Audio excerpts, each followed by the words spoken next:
The moment Captain Victoria Hayes proposed the bet, Ethan Cole knew his carefully constructed life was about to shatter. Standing on the moonlit beach with salt water lapping at his feet, he stared at the woman who could end his career with a single word, and she was offering him something far more dangerous than discipline. One race to the offshore buoy. One reckless night if he won. One choice that could cost him everything he'd built for his daughter. The Pacific stretched before them like a dark mirror, reflecting a decision that would change both their lives forever. He should have walked away. He should have remembered every rule, every responsibility, every reason he'd sworn to stay invisible and safe. Instead, he heard himself say yes. Before we dive into Ethan's story, I want to invite you on this journey with me. Stay until the end to see how this impossible gamble transforms into something neither of them expected. And please hit that like button and drop a comment telling me what city you're watching from. I love seeing how far these stories travel. Now, let's begin. The summer sun had begun its descent toward the California coastline, painting the sky in shades of amber and rose, when Ethan Cole finished his final patrol of the day. His weathered hands moved with practiced efficiency as he secured equipment in the lifeguard tower, the same ritual he'd performed countless times over the past 8 years.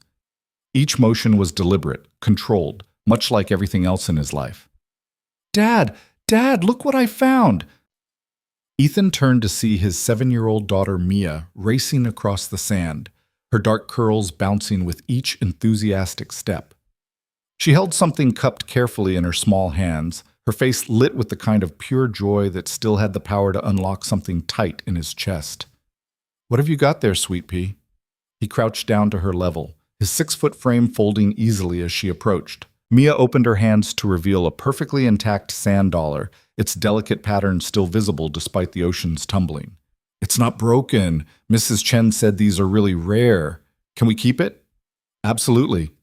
Ethan smiled, watching as his daughter's eyes widened with delight. "We'll add it to your collection, but first let me see those hands. Did you use the sunscreen I gave you?" "Yes, Dad." Mia rolled her eyes with the exasperation only a 7-year-old could muster. "You asked me like 100 times." "That's my job, asking 100 times." He ruffled her hair affectionately. "Go grab your backpack. Mrs. Chen's waiting to walk you home." As Mia scampered off toward their neighbor, Ethan felt the familiar weight settle back onto his shoulders.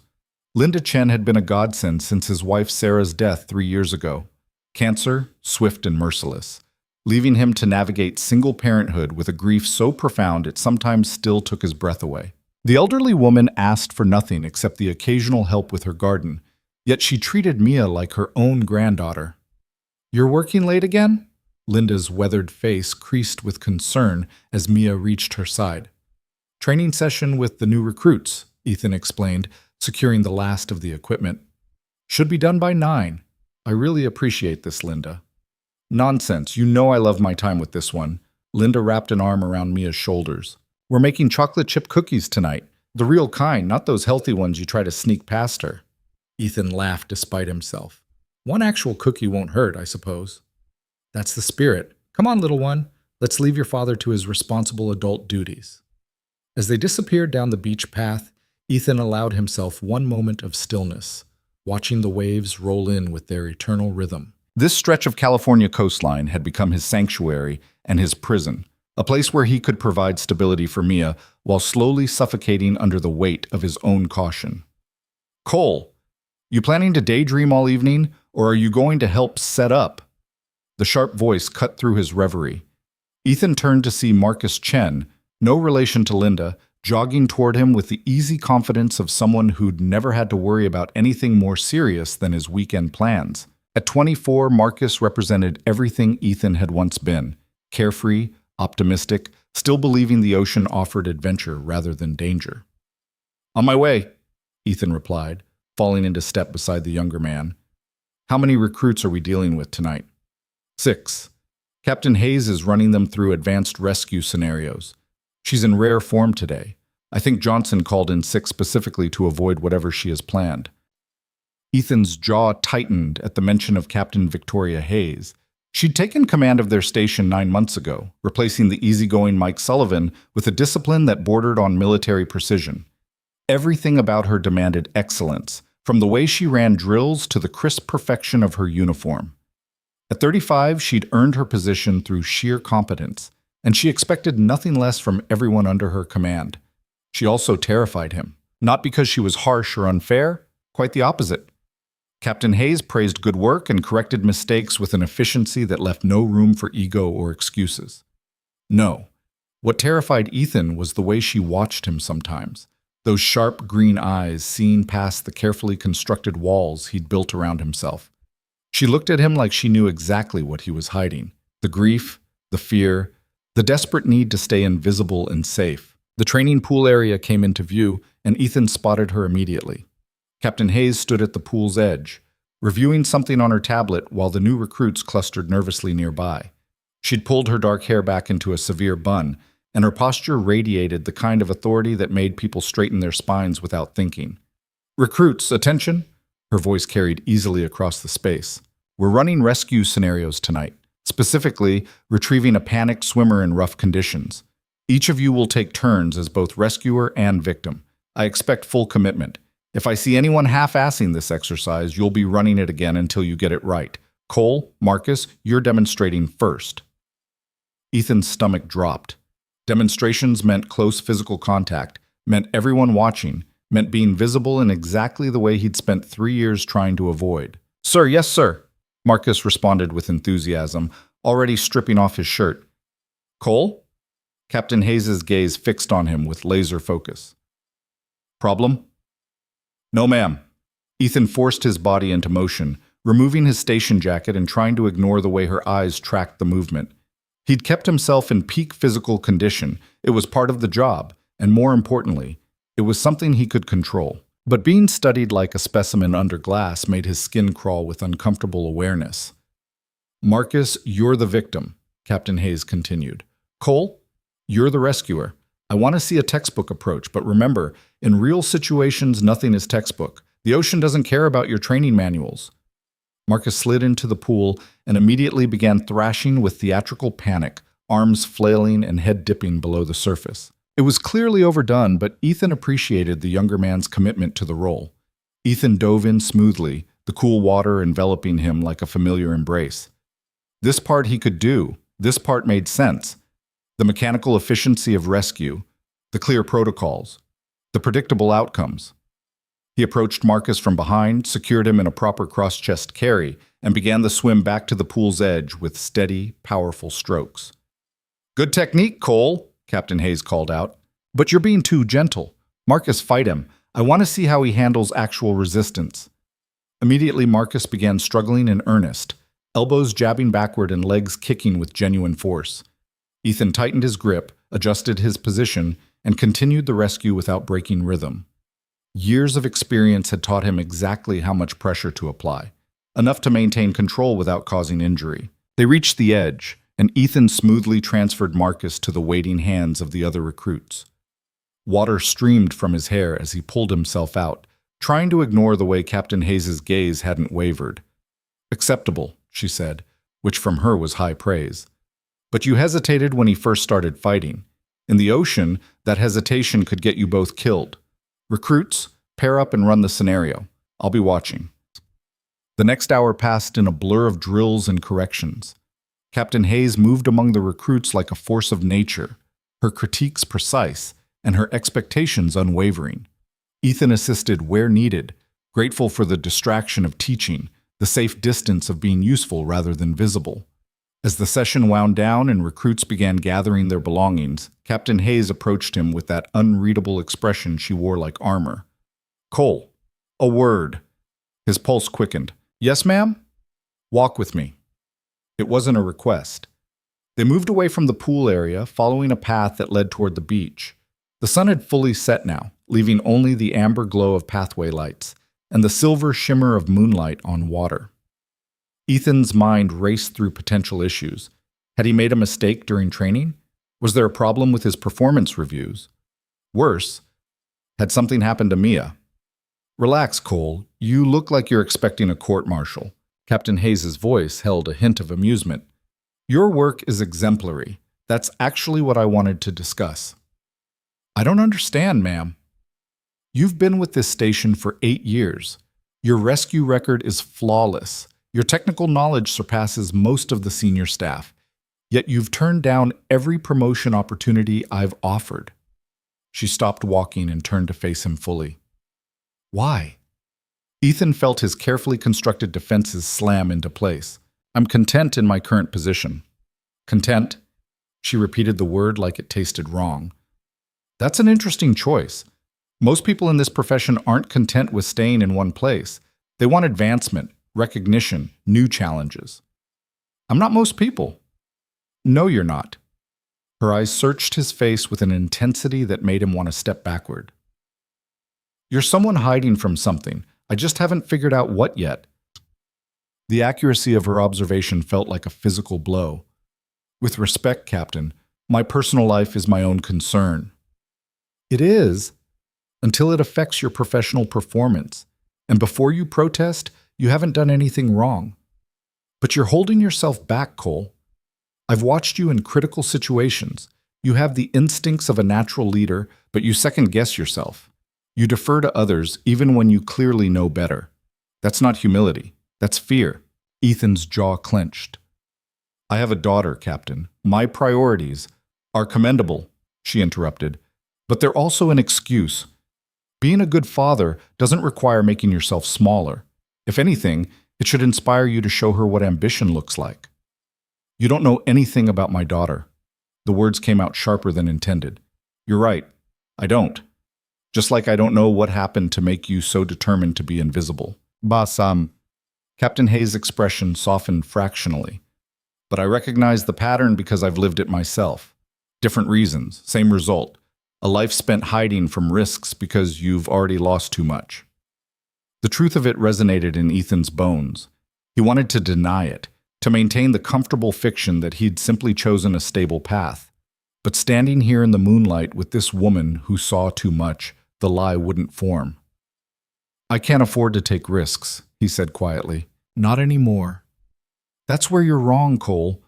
You can't afford not to." She paused, and something shifted in her demeanor, a crack in the professional armor that caught him completely off guard. "I'm going to make you an offer. It's unconventional, possibly inappropriate, and you're free to refuse without any professional repercussions." Ethan's heart hammered against his ribs. "What kind of offer?" Captain Hayes turned toward the ocean, her profile sharp against the moonlit water. "Do you see that buoy, the one about 200 yards out?" He followed her gaze to the distant marker, its red light blinking steadily against the dark waves. "Yes." "I'll race you to it. No equipment, just swimming. If you win—" She paused, and for the first time since he'd met her, Captain Hayes looked uncertain, vulnerable.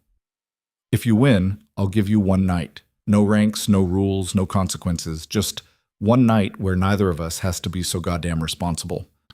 The proposal hung between them like a live wire, crackling with dangerous possibility. Ethan's mind reeled.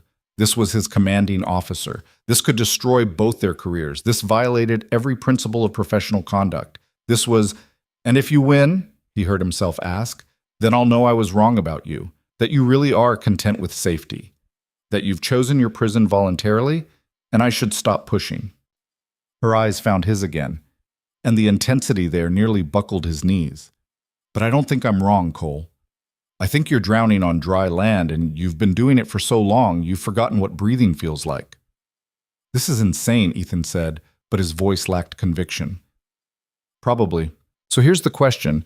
Are you going to play it safe like you always do? Or are you going to take one risk? Just one, to see what happens?" Every rational part of his brain screamed at him to walk away, to thank Captain Hayes for her concern, but decline politely, to return to the safe, predictable life he'd built, to remember that he had a daughter depending on him, a reputation to maintain, a stability that couldn't be jeopardized for one moment of recklessness. But standing there with the ocean breeze cooling his still damp skin, Ethan felt something he hadn't experienced in 3 years, the wild, terrifying pull of possibility. "When?" The word escaped before he could stop it. Captain Hayes smiled, a real smile that transformed her entire face. "Right now, unless you need to make excuses first." "Mia's with my neighbor until 9. I have time." "Then we have time." She began removing her boots, her movements efficient and unhesitating. Standard open water rules: first to touch the buoy and return to shore wins. No sabotage, no interference. Just swimming. Ethan stripped off his shirt, acutely aware of her gaze tracking the movement. His pulse thundered in his ears as they waded into the surf together, the cool water rising past their knees, their waists, their chests. The waves rolled in with patient inevitability, and somewhere in the distance that red buoy light blinked its eternal warning. Ready? Captain Hayes positioned herself beside him, tension coiling through her frame like a drawn bow. Ready. Then swim, Cole. Swim like your life depends on it. They dove forward simultaneously, hitting the water in matched strokes. The ocean enveloped them both, and for the first time in 3 years, Ethan stopped thinking about consequences and simply moved. The initial stretch passed in a blur of rhythmic breathing and churning water. Ethan's body remembered this. The pure physicality of pushing through waves, the burn in his shoulders, the way the ocean both resisted and assisted depending on the angle of approach.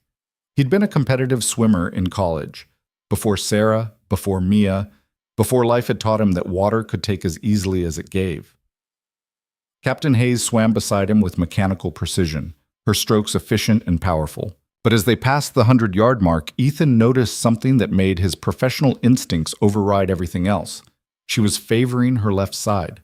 Subtle, barely noticeable, but definitely there. An injury. Recent, from the way she compensated. He could pull ahead easily.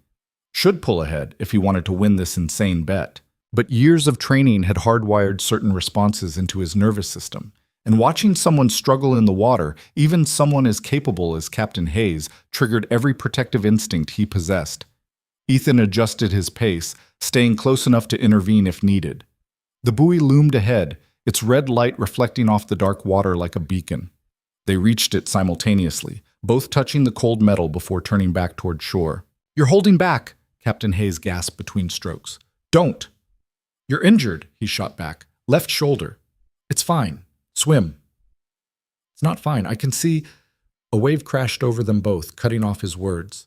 When they surfaced, Captain Hayes had pulled ahead, her face set with grim determination.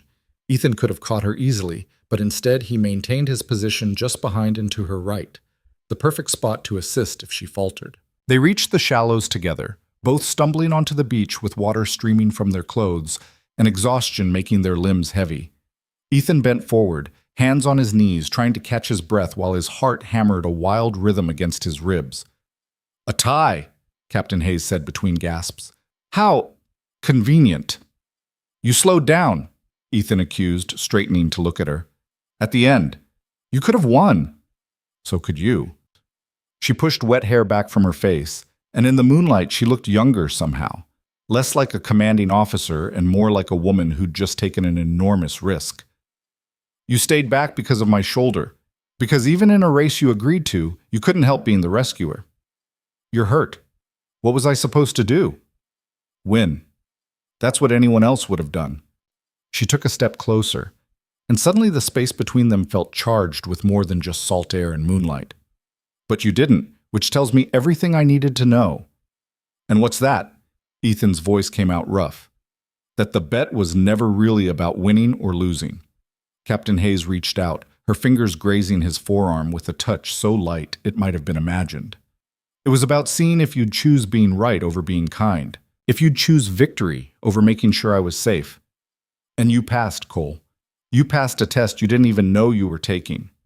The confession hung between them, heavy with implications. Ethan's mind struggled to process what she was saying, what it meant, why his commanding officer would orchestrate something so elaborate just to— This whole thing was a setup? The words came out flat, emotionless, even as something twisted painfully in his chest. "Not a setup. A question." Captain Hayes dropped her hand but didn't step back. "I needed to know who you really are. The man I see during rescues. The one who stays calm under impossible pressure. Who makes split-second decisions that save lives. Who leads without realizing he's leading. I needed to know if that man was real or just a role you play when the situation demands it." "You could have just asked." "People lie when you ask. They tell you what they think you want to hear. But put them in an actual situation with real stakes?" She shook her head. That's when you see the truth. And your truth, Cole, is that you're incapable of choosing yourself over someone else's safety, even when that someone is your commanding officer who can absolutely handle herself. Your shoulder says otherwise. Torn rotator cuff. 3 weeks old. I've been managing it. Her lips quirked in something that might have been a smile. You're not the only one who hides their weaknesses. The admission felt like a confidence too large for this moment, too intimate for the professional distance they were supposed to maintain. Ethan knew he should step back, should thank her for the exercise and return to his safe, predictable life. Should remember all the reasons why his commanding officer seeing through his defenses was the most dangerous thing that could happen. Instead, he asked, why? Why what? Why do you care? About me? About whether I'm hiding? About any of it? You've got a station to run, recruits to train, a career to protect. Why waste time on someone who's clearly not interested in advancement?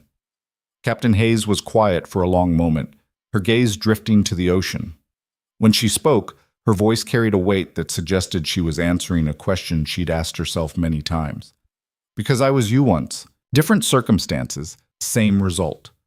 I spent 5 years convinced that if I just worked hard enough, followed every rule perfectly, never showed any weakness, I could control the outcome, keep everyone safe, prevent any more loss. She looked back at him, and her eyes held a grief that matched his own. But control is an illusion, Cole. And hiding from risk doesn't prevent pain. It just guarantees you'll never feel anything else. What happened? Ethan asked quietly. My brother, Marine, deployed to Afghanistan. I was supposed to go with him. We'd enlisted together, trained together, planned our entire careers in tandem. But I got injured during advanced training. Torn ACL.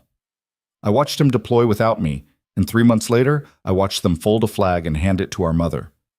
Her voice remained steady, but something in her expression cracked. After that, I became obsessed with preventing that kind of loss. Joined the Coast Guard, went into rescue operations, convinced myself that if I was perfect enough, disciplined enough, in control enough, I could save everyone. And it worked, for a while. Until I realized I'd built a life so rigid and controlled that I'd forgotten why I wanted to save people in the first place. The parallel was too obvious to ignore. Different losses, different methods, same fundamental fear driving them both. Ethan felt something inside him shift, a wall he hadn't even known he'd built beginning to crack. I'm sorry about your brother, he said. I'm sorry about your wife. I read your file when I took command. I know what you went through. Then you know why I can't. Ethan gestured helplessly. I have Mia. Everything I do is for her. I can't be reckless. I can't take risks that might... Leave her alone, Captain Hayes finished gently. I understand that fear, Cole, but here's what I've learned. The greatest risk isn't dying. It's forgetting how to live. And kids? They learn from what we do, not what we say. Is this what you want to teach your daughter? That loving someone means shrinking yourself down until you disappear? The question landed like a physical blow. Ethan thought of Mia's bright curiosity, her fearlessness when approaching the ocean. The way she tackled every new experience with enthusiasm he could barely remember feeling. What would she become if he kept teaching her, through his actions, that safety mattered more than possibility? I don't know how to be different, he admitted. I've spent 3 years building this life, these walls. I don't know what happens if I let them down. Then maybe it's time to find out. Captain Hayes took another step closer, close enough that he could see water droplets on her eyelashes, could smell the salt and ocean on her skin. The bet was a tie, which means technically nobody won. But I'm going to offer you something anyway, not because you earned it, but because I think you need it. One night. No ranks, no rules, no expectations. Just two people who are tired of being alone figuring out if there's something worth risking the armor for. This could destroy both our careers, Ethan said, but his voice lacked conviction. It could. Or we could be careful, discreet, and treat this like the adults we supposedly are. Her hand found his again, and this time the touch was deliberate, certain. I'm not asking for forever, Cole. I'm asking for one night where we both stop being so goddamn responsible and see what happens. And tomorrow, we go back to being captain and subordinate. Clean, simple, contained. Nothing about this was clean, simple, or contained, and they both knew it. But standing there in the moonlight with this woman who understood his grief, who'd seen past his defenses and refused to let him hide, Ethan felt the last of his resistance crumble. "What time?" he heard himself ask. "My place. Midnight. After you've put Mia to bed, after you've fulfilled all your responsibilities. Then you take 1 hour just for yourself." She pulled out her phone, typed something quickly, and showed him the screen. An address about 15 minutes from the station. "No pressure, Cole. If you don't show up, we never speak of this again and nothing changes professionally. But if you do show up, then what?" Captain Hayes smiled, and it was the kind of smile that made his heart forget its rhythm.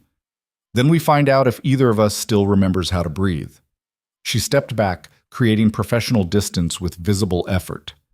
"You should get home to your daughter, and I should get some ice on this shoulder before it swells up completely." Victoria. Her first name felt strange on his tongue, too intimate, too real. "Yes? Thank you for seeing me, for not letting me stay invisible. Thank you for not letting me drown while trying to prove a point." She turned to walk away, then paused. "And Cole, whatever you decide tonight, I meant what I said. You're drowning on dry land. That changes, one way or another, or you won't survive the grief. Trust me, I know." Then she was gone, disappearing up the beach path with the same efficient grace she brought to everything, leaving Ethan standing alone with his wet clothes and racing thoughts, and a decision that felt impossibly large. He checked his phone, 8:47 p.m. Enough time to get home, make sure Mia was settled, maintain the careful routine he'd built. Enough time to talk himself out of this insanity. Enough time to remember all the reasons why his commanding officer's address, burning a hole in his brain, was the worst idea he'd encountered in years. The walk home passed in a blur. Linda had Mia already in pajamas, chocolate chip cookie evidence still visible on her grinning face. "Dad, we made 17 cookies, and Mrs. Chen says I did most of the work." Mia launched herself into his arms with the confidence of a child who knew she'd always be caught. "Did you save me any?" Ethan asked, breathing in the familiar scent of her strawberry shampoo. "2, but they're the best ones." Mia pulled back to study his face with concern beyond her years. "You look tired. Did the training go okay?" "It went fine, sweet pea. Better than fine, actually." He set her down gently, smoothing her wild curls. "Go brush your teeth and pick out a story. I'll be there in 2 minutes." As Mia scampered toward the bathroom, Linda approached with her characteristic directness. "She's had her bath, her homework's done, and she only had 3 cookies despite her creative accounting. You look like you've had quite a night yourself." "Just training exercises," Ethan said, but the lie felt transparent. Linda studied him with eyes that had seen 8 decades of human nature. "Whatever's making you look like that, I hope it's worth it. You've been sleepwalking through life for 3 years, Ethan. Maybe it's time to wake up." Before he could respond, Mia called from the bathroom with urgent news about a loose tooth, and the moment passed. But Linda's words echoed as he went through the nighttime routine. Story time, tucking in, the whispered "I love you" that never got easier, even as it became more essential. Mia was asleep by 9:30, her breathing deep and even, the sand dollar from earlier clutched in one small hand. Ethan stood in her doorway, watching the rise and fall of her chest, and felt the familiar weight of responsibility settle over him like a physical thing. He could stay home, should stay home. This was where he belonged, in this small house with this precious girl who needed him more than anyone else ever would. Taking one unnecessary risk, one moment of selfishness, felt like a betrayal of everything he'd built, everything he'd promised Sarah he'd provide. But then he thought of Captain Hayes' words. The greatest risk isn't dying, it's forgetting how to live. And he thought of Mia, growing up watching him shrink himself down year after year, learning that love meant sacrifice and safety, meant never reaching for anything beyond what you could control. At 11:45 p.m., Ethan found himself in his car, the address pulled up on his phone, his heart hammering against his ribs like it was trying to escape his chest. He still had time to turn around, still had every rational reason to go home, forget this conversation ever happened, maintain the comfortable fiction that he was fine. Instead, he put the car in drive. The address led to a modest apartment complex overlooking the ocean. Not fancy, but well-maintained and clearly chosen for the view rather than prestige. Ethan sat in the parking lot for 5 full minutes, his hands gripping the steering wheel, trying to remember how to make his body move. Then his phone buzzed with a message from an unknown number. Doors unlocked. Take your time or leave. Your choice. Ethan climbed the stairs to the second floor like a man approaching his own execution. The door to 2B stood slightly ajar, warm light spilling into the hallway. He could still leave. Should leave. Everything logical and responsible and safe pointed toward the stairs behind him. He pushed the door open. The apartment was sparsely furnished but comfortable, books lining built-in shelves, photographs of ocean scenes scattered across the walls, a single lamp casting golden light across hardwood floors. And there, standing by the window overlooking the moonlit Pacific, was Victoria Hayes. She'd changed into civilian clothes, jeans and a soft sweater that made her look both younger and more vulnerable than her uniform ever allowed. Her hair hung loose around her shoulders, and she held a glass of wine with the kind of careful casualness that suggested she was as nervous as he was. "You came," she said simply. "I came," Ethan confirmed, closing the door behind him with hands that weren't entirely steady. "Would you like some wine? Or I have coffee, water, something stronger if you need." Victoria. He crossed the space between them in 3 strides, and suddenly they were standing close enough that he could see the pulse jumping in her throat, could feel the heat radiating from her skin. "I didn't come here for wine." "No?" Her voice came out breathless. "Then why did you come?" Ethan reached out slowly, giving her time to pull away, and tucked a strand of dark hair behind her ear. "Because you were right. I've been drowning, and I'm tired of pretending I know how to breathe." The kiss, when it came, felt like surfacing after being underwater too long, a desperate gasp of air that filled lungs he'd forgotten were empty. Victoria made a sound against his mouth, surprise or relief or something between, and then her hands were in his hair and his arms were around her waist, and they were both falling into something that felt dangerous and necessary and utterly inevitable. They broke apart only when breathing became critical, foreheads pressed together, hearts racing in matched rhythm. "This is insane," Victoria whispered. "Completely," Ethan agreed. "We could lose everything." "I know." "One night, that's all this can be." "I know," he repeated, but even as he said it, something in his chest knew it was a lie. This wasn't the kind of thing that stayed contained in one night. This was the kind of thing that changed everything. But for once in 3 years, Ethan Cole stopped thinking about consequences and simply let himself feel. The pre-dawn light filtering through Victoria's bedroom window found them tangled together in sheets that smelled like salt and possibility. Ethan lay awake, tracing idle patterns on her shoulder while she slept with her face pressed against his chest, her breathing deep and even. The digital clock on the nightstand read 5:47 a.m., which meant he had exactly 13 minutes before he needed to leave to make it home before Mia woke up.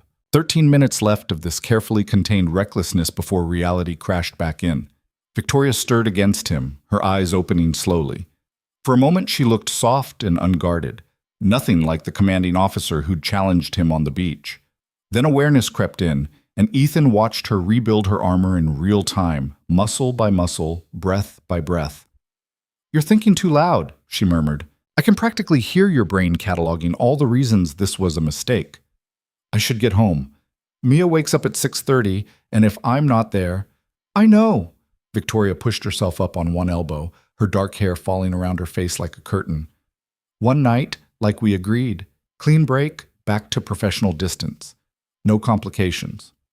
The word hung between them like a challenge neither wanted to acknowledge, because nothing about the past 6 hours had been clean or simple, or anything approaching contained. They'd talked between the desperate kisses and urgent touches, really talked, in a way Ethan hadn't managed with another adult since Sarah's death, about grief and fear and the elaborate prisons people built to protect themselves from feeling too much, about the suffocating weight of responsibility and the terrifying freedom of letting it go, even temporarily. "Victoria, don't." She pressed her fingers against his lips, her expression fierce. "Don't make this complicated. Don't tell me this meant something or that you want to see me again or any of the things people say when they're feeling vulnerable. We had one night. We agreed to one night. That's what this was." Ethan caught her wrist gently, pulling her hand away so he could speak. What if I want it to be more? The vulnerability that flashed across her face nearly broke him. For just a second, he saw the woman who'd orchestrated an elaborate test because she was tired of being alone, who'd confessed her grief about her brother while standing in the moonlight, who'd offered him permission to stop drowning even though she was struggling to breathe herself. Then the armor slammed back into place. You don't want more. You want an escape from your grief, and I happen to be available. Her voice turned cold, professional. We both got what we needed, one night of not being so goddamn responsible. But that's all this can be, Ethan.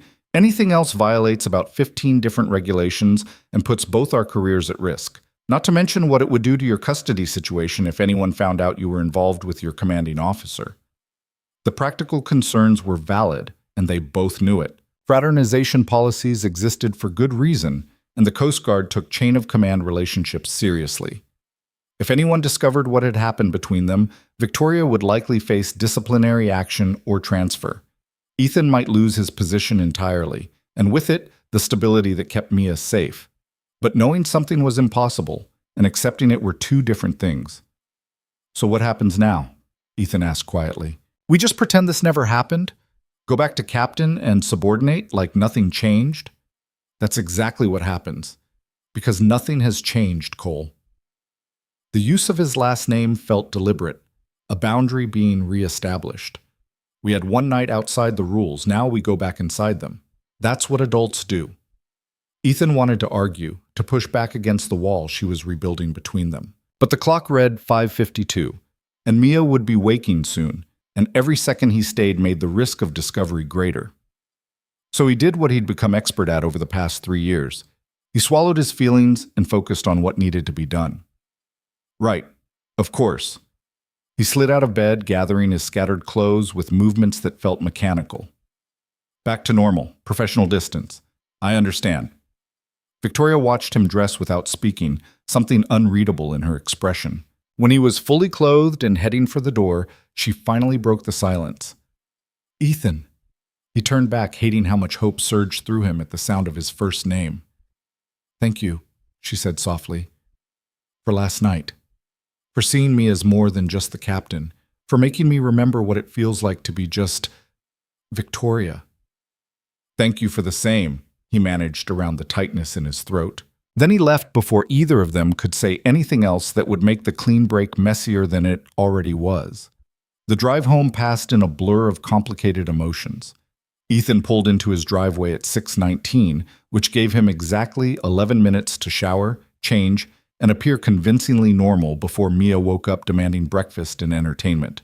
He moved through the routine with practiced efficiency, scrubbing away the scent of Victoria's skin, changing into clothes that didn't carry memories of her fingers working the buttons open, rebuilding his own armor piece by piece.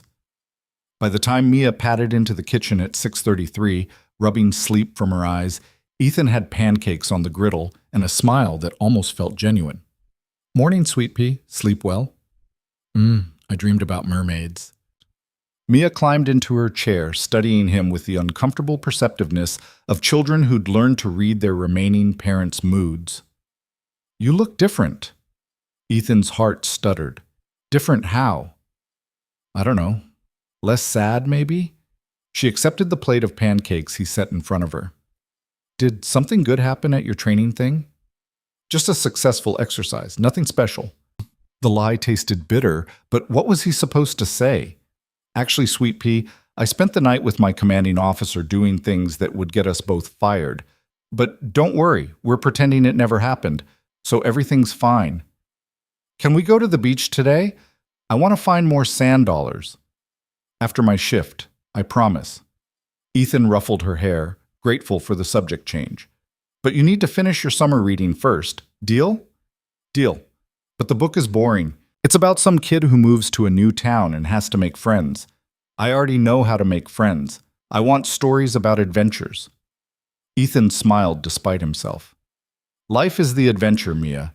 Sometimes the quiet moments matter just as much as the exciting ones. That sounds like something adults say when they're scared to do fun things, Mia observed with devastating accuracy. Before Ethan could formulate a response that didn't prove her point, his phone buzzed with a message from Marcus. Captain called an all-hands meeting for 0800, something about new safety protocols. Don't be late. The message felt innocuous enough, but Ethan's stomach twisted with anxiety. Was this Victoria's way of reestablishing professional boundaries? Or had something gone wrong? Had someone seen them together? He arrived at the station at 7:45, early enough to seem eager but not suspiciously so. The main briefing room was already filling with staff, lifeguards, administrators, support personnel, all chattering with the easy camaraderie of people who didn't know their world might be about to implode. Marcus waved him over to a pair of empty seats near the back. Any idea what this is about? Johnson thinks we're getting new equipment. Rivera's convinced it's budget cuts. No clue, Ethan said, which was technically true. At precisely 8 o'clock, Captain Victoria Hayes entered the room, and the casual conversation died immediately. She wore her uniform with the same crisp precision as always, her hair pulled back in that severe bun, her expression unreadable. If she noticed Ethan sitting in the back row, she gave no indication. Thank you all for coming on short notice. Her voice carried the same authoritative tone it always did, nothing to suggest she'd been gasping his name just hours ago. I'll keep this brief. We've been selected to participate in a joint training exercise with the Santa Monica and Venice Beach stations. 2 weeks from now, we'll be hosting a series of advanced rescue scenarios involving multiple agencies. This is high-visibility work, and I expect everyone to perform at their absolute best. She clicked through a presentation outlining the logistics, dates, times, participating agencies, evaluation criteria. It was thoroughly professional and completely boring, which somehow made Ethan relax fractionally. This wasn't about them, this was just work. I'll need volunteers for the demonstration team, Victoria continued. We'll be showcasing our best rescue techniques, which means I want our most experienced personnel. Cole, you're on the list. Marcus, Rivera, Johnson, you're also up. Ethan's pulse quickened as her gaze swept across the room, landing on him for approximately half a second longer than necessary. Or maybe he imagined it. Maybe he was reading significance into ordinary professional communication because he wanted there to be something more than what they'd agreed to. The meeting concluded with assignments and expectations. As people filed out, chattering about the upcoming exercise, Ethan found himself deliberately hanging back, pretending to review something on his phone while waiting to see if Victoria would acknowledge him in any way beyond the professional designation of his role. She didn't. She gathered her materials, spoke briefly with a few senior staff members, and exited the room without a single glance in his direction, which was exactly what they'd agreed to. Clean break, professional distance, back to normal. So why did it feel like a rejection? Cole, you coming? Marcus called from the doorway. We've got patrol in 10. Right behind you, Ethan replied, forcing his attention back to the job. The next few days passed in a strange blur of normalcy punctuated by moments of acute awareness. Every time Victoria entered a room, Ethan's body responded before his brain could override it, pulse quickening, skin warming, attention sharpening to painful focus. He watched her interact with other staff members with easy professionalism and wondered if he'd imagined the vulnerability she'd shown him.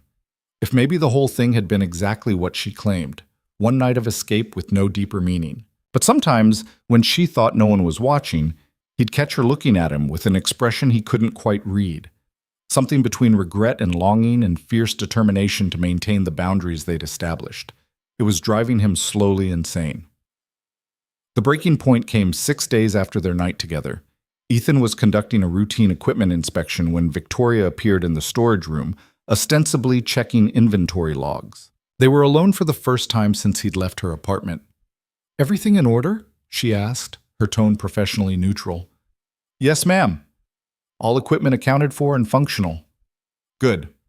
The joint exercise is next week, and I need everything perfect. Understood. They stood in tense silence, surrounded by rescue boards and life vests and coiled rope. Ethan focused on his clipboard with an intensity the mundane task didn't warrant, trying to ignore the way his entire body had gone on high alert at her proximity. We need to talk about the demonstration protocols, Victoria said finally. The rescue scenarios will be complex, and I need to know you can handle the physical requirements without what? Without remembering what it felt like to have your legs wrapped around my waist? The words escaped before Ethan could stop them, sharp and reckless. Victoria's eyes flashed with something dangerous. Cole? We said one night. Clean break. Back to professional distance. I'm trying, Captain. I'm really trying. But you keep looking at me like... He stopped himself, recognizing how close he was to crossing a line that couldn't be uncrossed. Like what? Victoria stepped closer, her voice dropping low enough that he had to strain to hear it. Like you regret that it was only one night. Like maybe you want more too, but you're too disciplined to admit it. What I want is irrelevant, but her voice shook slightly on the words. What we both want is irrelevant. There are rules, Ethan, regulations, consequences that go far beyond just us. Your daughter, don't bring Mia into this. She's already in this. Every decision you make affects her. Getting involved with your commanding officer, violating fraternization policies, risking your job and your reputation, you think that won't impact her? Victoria's professional mask was cracking, emotion bleeding through. I won't be the reason you lose custody. I won't be the reason that little girl grows up wondering why her father chose a reckless affair over her stability. The accusation stung precisely because it echoed Ethan's own fears. Is that really what you think? That I'd choose anything over Mia's well-being? I think grief makes people do reckless things. I think loneliness makes people confuse physical comfort with emotional connection. And I think we both need to remember that one night of escape doesn't change the fundamental reality of our situation. Victoria's hands clenched into fists at her sides. I'm your superior officer. You're a single father with a young daughter. We work in a profession with strict chain of command protocols. There is no version of this where we get what we want without someone getting hurt. So that's it? We just pretend it meant nothing? It has to mean nothing. But the way she said it, like she was trying to convince herself as much as him, suggested otherwise. Before Ethan could respond, footsteps echoed in the hallway outside. They stepped apart immediately, Victoria turning to examine a stack of rescue boards with exaggerated interest, while Ethan returned to his clipboard with shaking hands. Marcus appeared in the doorway, his expression curious.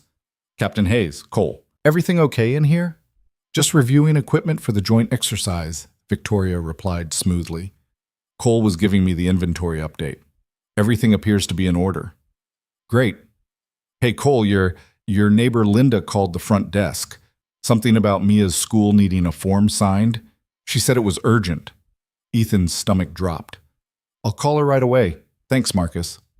No problem. Captain, do you have a minute to review the patrol schedules? Of course. Victoria followed Marcus out without a backward glance, leaving Ethan alone with the wreckage of a conversation that had resolved nothing and complicated everything. The phone call with Linda revealed a minor crisis. Mia's summer camp needed updated emergency contact information by end of day, and she'd forgotten to mention it until the counselors sent a reminder. Nothing serious, just another item on the endless list of parental responsibilities that made up Ethan's carefully structured life. He handled it efficiently, sent the required forms, and returned to work with the familiar weight of obligation settling back onto his shoulders. This was reality. Administrative details and safety protocols, and making sure his daughter had everything she needed. What he'd shared with Victoria was the aberration, the temporary escape, the dangerous fantasy. He needed to accept that and move on. Except moving on proved impossible when Victoria haunted every corner of the station, every training session, every staff meeting. She was professional and distant and gave him absolutely no reason to hope for anything beyond their agreed-upon boundaries, which should have made things easier but somehow made them infinitely worse. The joint training exercise arrived with chaotic fanfare. Lifeguards from 3 different stations descended on their beach, along with Coast Guard personnel, paramedics, and a small army of observers evaluating their performance. Victoria ran the entire operation with military precision, coordinating complex rescue scenarios that tested every skill they possessed. Ethan threw himself into the work with desperate focus, grateful for the physical demands that left no room for emotional processing. He executed textbook rescues, demonstrated advanced techniques, and maintained perfect professionalism, even when Victoria's voice crackled through his radio with instructions. The final scenario involved a mass casualty simulation, multiple swimmers in distress, rough surf conditions, limited time to execute rescues before hypothetical fatalities occurred. Ethan coordinated a team of 4 lifeguards, directing them with the kind of natural leadership Victoria had recognized months ago, the competence he couldn't quite hide even when he was trying to stay invisible. They executed the rescue flawlessly, pulling all simulated victims to safety within the required time frame. The observers applauded, and visiting personnel congratulated them on their efficiency. Victoria stood on the observation platform, watching with an expression Ethan couldn't quite read. As the crowd dispersed and equipment was being broken down, Ethan found himself once again alone in the storage area, securing gear for the night. He'd learned to appreciate these moments of solitude, times when he didn't have to perform professionalism or pretend his commanding officer was just another colleague. That was impressive leadership out there. He spun around to find Victoria standing in the doorway, still in her uniform, but with something softer in her expression than she'd allowed in days. "Just following protocols," Ethan replied carefully. "No, you were directing operations like someone born to do it. You saw the problem 3 steps ahead and positioned your team accordingly. That's not protocol. That's instinct." She stepped further into the room, and suddenly the space felt too small. "You're wasted in your current position, Cole. You could be running your own station if you'd stop hiding your capabilities. We've had this conversation before, and you gave me the same excuse about being content, except I know better now." Victoria's eyes held his with uncomfortable intensity. "You're not content. You're terrified. Terrified of being visible. Terrified of taking risks. Terrified of wanting anything beyond the safety you've built around yourself and your daughter. That's not fair, isn't it? You're one of the most naturally talented people I've ever worked with, and you're deliberately keeping yourself small because being bigger means being vulnerable, means being seen, means admitting that maybe you want more than just surviving." She paused, and something shifted in her expression. "I understand that fear, Ethan, but I also know what happens if you let it win. You wake up one day and realize you've built such a perfect cage that you can't remember what freedom felt like."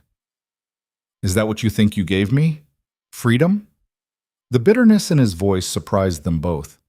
"One night where I got to pretend my life wasn't defined by responsibility and loss, and then back to reality where I'm supposed to forget it happened? That was the agreement. The agreement was bullshit, and we both know it."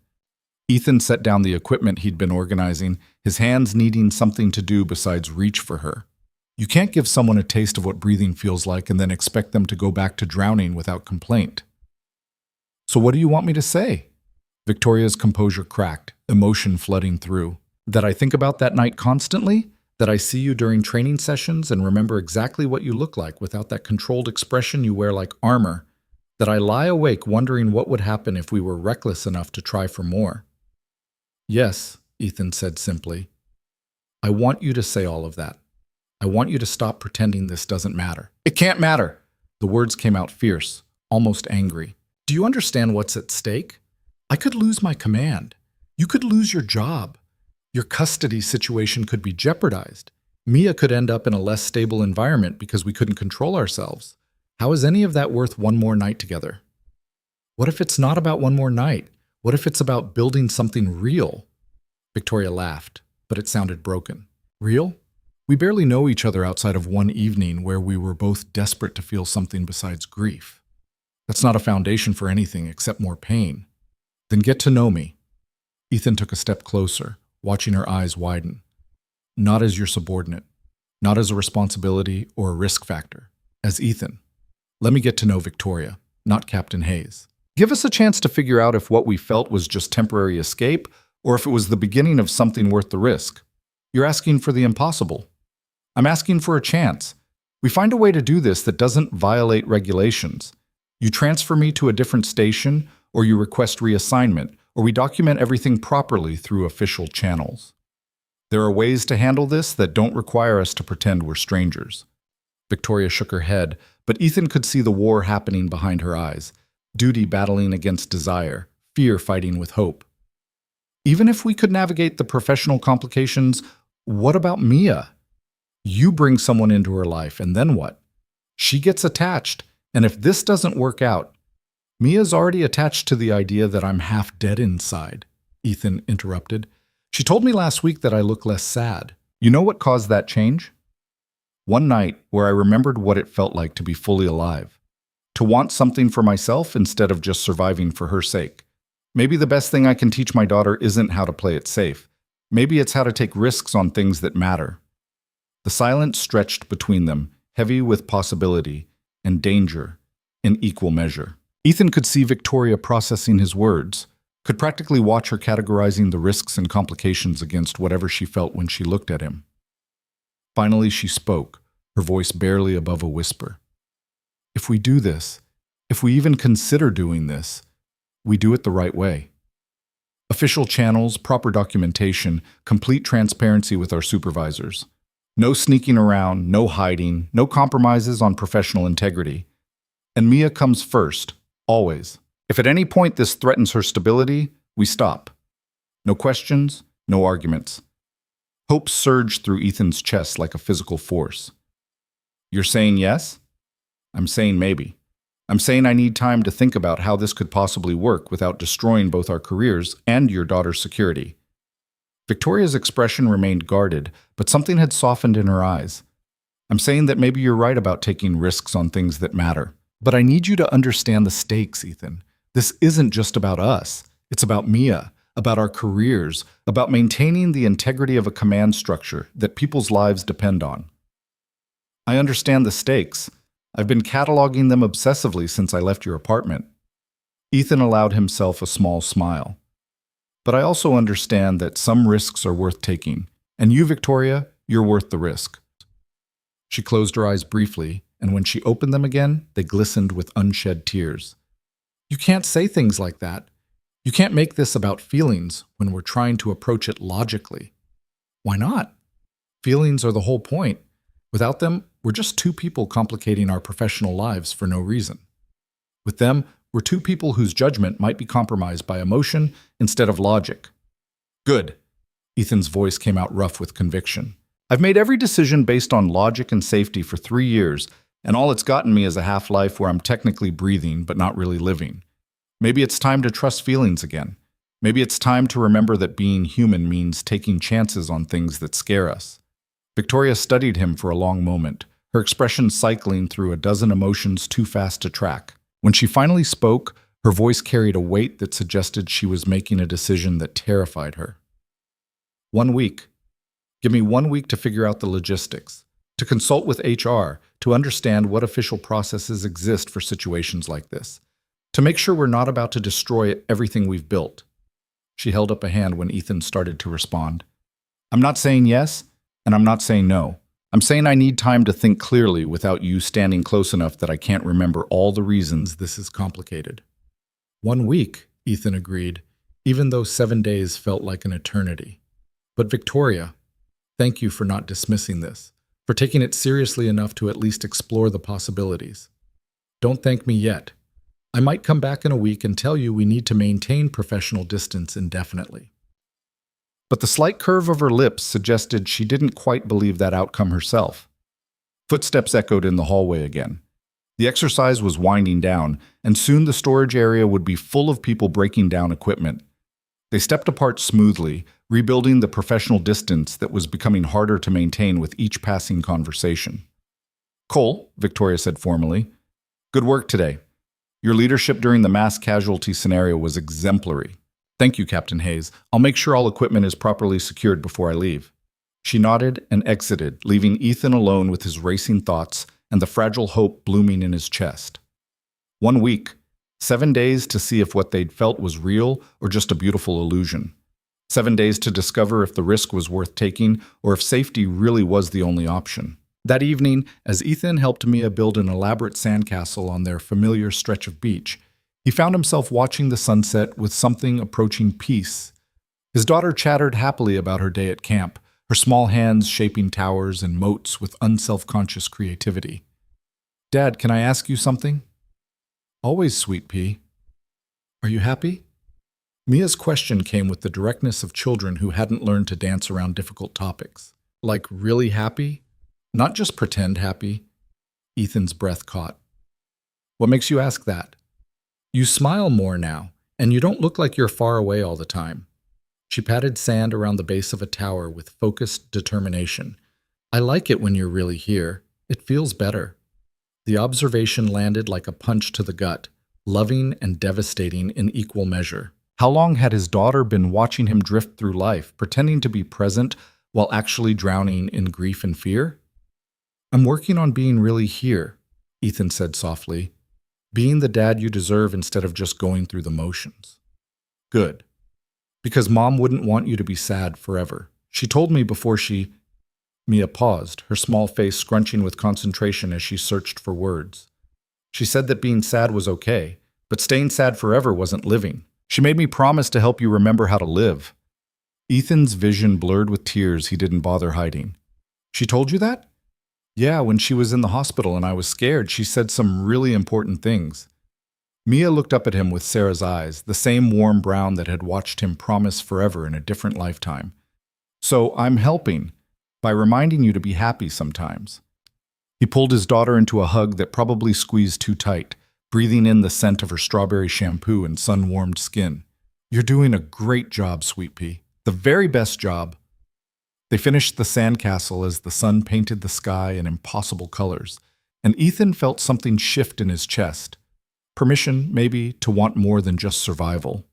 To take risks in service of actually living instead of just existing. To trust that sometimes the scariest choices led to the most beautiful destinations. 1 week to see if impossible things could become real. 1 week to discover if hope was worth the risk of heartbreak. 1 week felt like both an eternity and no time at all. Ethan moved through his days in a state of heightened awareness, every moment sharpened by anticipation and dread in equal measure. He caught himself checking his phone obsessively, wondering if Victoria would reach out before the agreed-upon deadline. She didn't. The silence stretched taut between them like a wire pulled to breaking point, present in every shared space, even when they weren't physically together. At the station, they maintained impeccable professional distance. Victoria ran drills with her usual precision, and Ethan followed orders with practiced efficiency. To anyone watching, nothing had changed. But Ethan felt the weight of her gaze during training sessions, noticed the way her breath caught almost imperceptibly when they passed each other in narrow hallways, saw the war happening behind her careful composure. On the 4th day, Marcus cornered him in the equipment bay with an expression of friendly concern that immediately put Ethan on edge. You okay, man? You've been weird all week. Weird how? Ethan kept his tone casual, continuing to inventory rescue boards with exaggerated focus. I don't know, jumpy, distracted. You're usually the most steady person here, but lately you look like you're waiting for something to explode. Marcus leaned against the storage rack, studying him with uncomfortable perception. Does this have anything to do with Captain Hayes? Ethan's hand stilled on the clipboard. Why would you ask that? Because I'm not blind.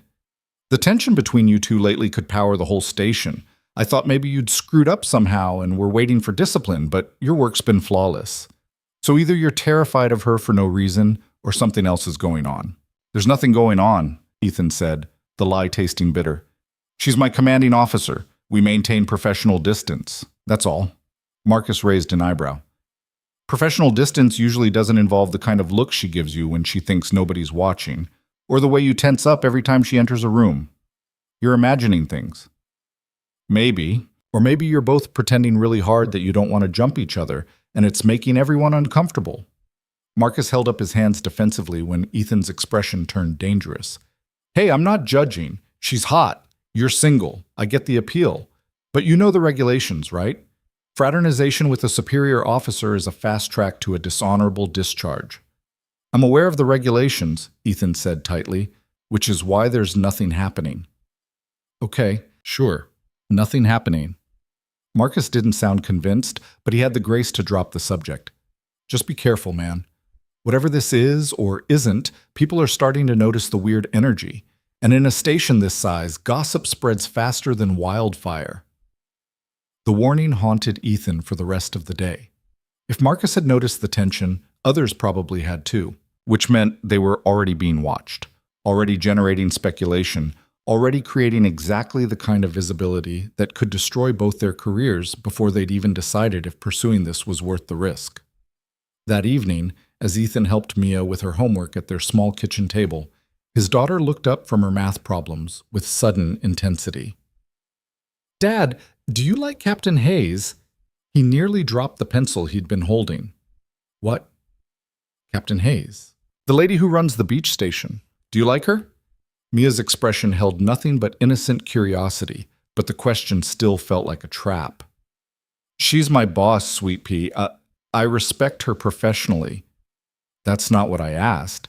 Mia had inherited her mother's ability to cut through evasion with surgical precision.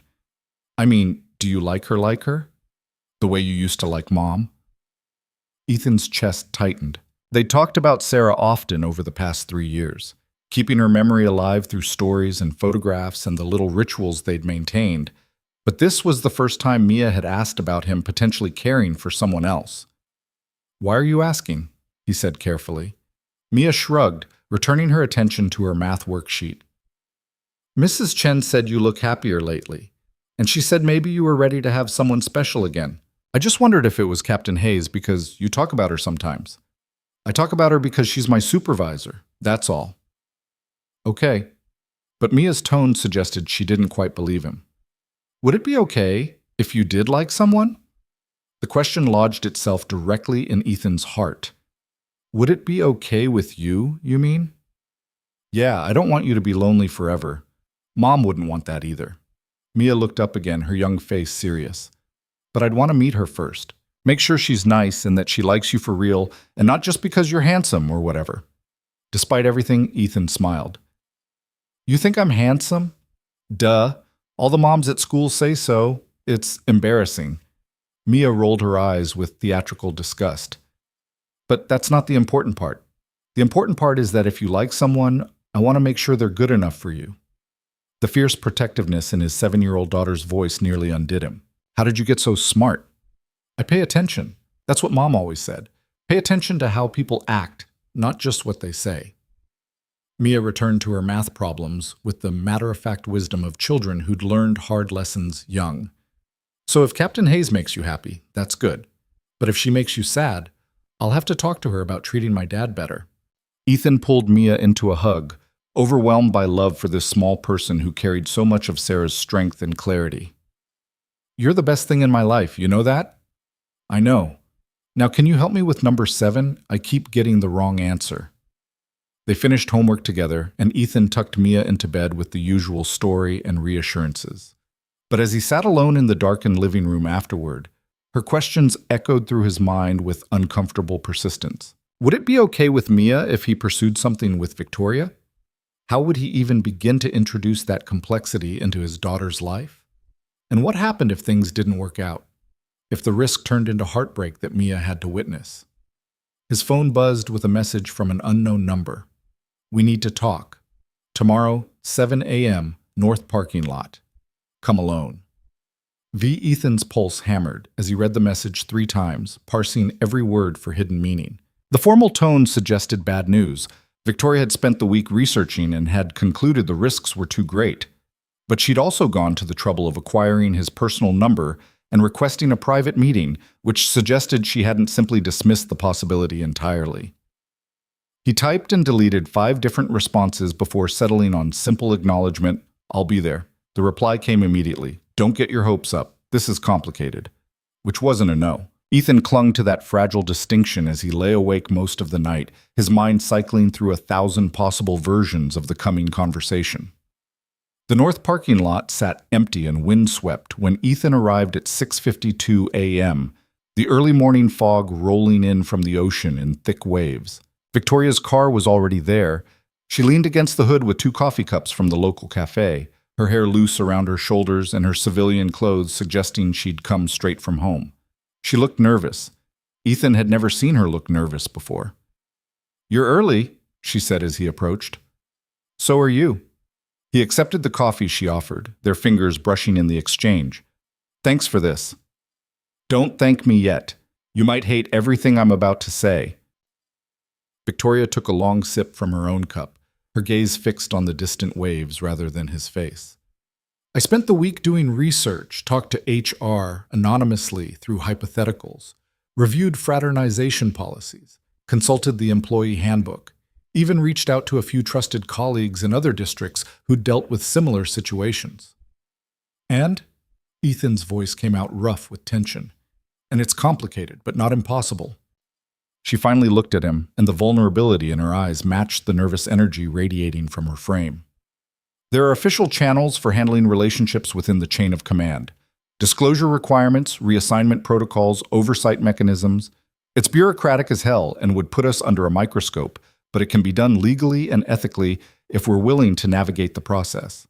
Hope surged through Ethan's chest. So you're saying, Ben, I'm saying it's possible. Not easy, not simple, not without significant professional risk, but possible. Victoria set down her coffee cup with deliberate care. The cleanest solution would be for one of us to transfer stations. Given that I'm the superior officer, the burden should fall on me. I could request reassignment to Santa Monica or Venice Beach. We'd no longer have a direct chain of command conflict, which eliminates the most serious ethical concerns. You'd leave your station, the command you worked so hard to earn? I'd consider it. If this, whatever this is, turned out to be worth the sacrifice. Her expression turned fierce. But that's the part we need to figure out, Ethan. We had one night together, one night where we were both vulnerable and desperate for connection.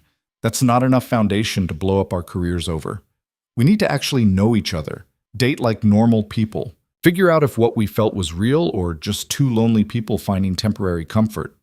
How do we do that without violating the regulations you just spent a week researching? Victoria pulled a folded document from her jacket pocket. We file a relationship disclosure form with HR.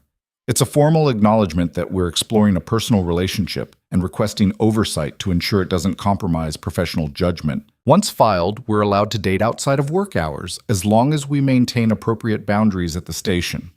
No public displays of affection, no preferential treatment, no discussion of personal matters during work time. Basically, we split our lives into two completely separate spheres. Ethan unfolded the document, scanning the dense legal language with growing understanding.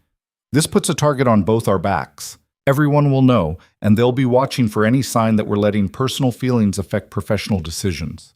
Yes, which is why we need to be absolutely certain this is worth it before we take that step. Victoria wrapped her arms around herself against the morning chill.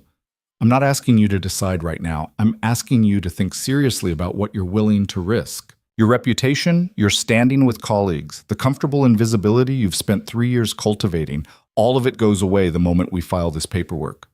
What about you? What are you risking? My command, potentially. Even with proper disclosure, there will be people who question my judgment, who wonder if I'm showing favoritism or allowing personal feelings to compromise professional decisions. My career trajectory could stall completely. She met his gaze steadily. But I've already accepted that risk. I spent 3 days wrestling with it, and I came to the conclusion that hiding from this possibility because I'm afraid of consequences is exactly the kind of half-life I accused you of living. So I'm willing to take the chance. The question is whether you are. Ethan studied the woman standing before him, no longer his untouchable commanding officer, but someone equally terrified and equally hopeful about the impossible thing growing between them. He thought about Mia's questions, about Marcus's warnings, about the safe life he'd built that was slowly suffocating him. Then he thought about Victoria's laugh in the darkness of her apartment, about the way she'd seen through his defenses and refused to let him hide, about the possibility of building something real instead of just surviving day by day. I want to try, he said, but we do this the right way. We date properly, get to know each other, introduce you to Mia when the timing's appropriate. And if at any point it becomes clear this isn't working, we walk away before it destroys everything. Relief flooded Victoria's expression. Agreed. We take it slow, we're honest with each other, and Mia's well-being comes first always. When do we file the disclosure? We don't. Not yet. Victoria took a step closer, and Ethan could smell the salt air and coffee on her breath. First, we have an actual conversation, a real one, where we're not drowning in adrenaline or grief or desperate attraction. We talk like two people considering building something together. We figure out if we actually like each other outside of one intense night and a bunch of charged moments at work. Right now? Right now. Unless you have somewhere else to be at 7 in the morning? Ethan checked his watch. Mia's with Linda until 8:30. I'm all yours for the next 90 minutes. Then walk with me. Victoria started toward the beach path, and Ethan fell into step beside her. The fog had thickened, turning the familiar coastline into something dreamlike and otherworldly. Their footsteps crunched on the sandy trail, the only sound besides distant waves and the occasional cry of gulls. Tell me about Sarah, Victoria said quietly. Not the grief part. I already know about loss. Tell me about who she was, what you loved about her, why you chose each other. The request surprised him.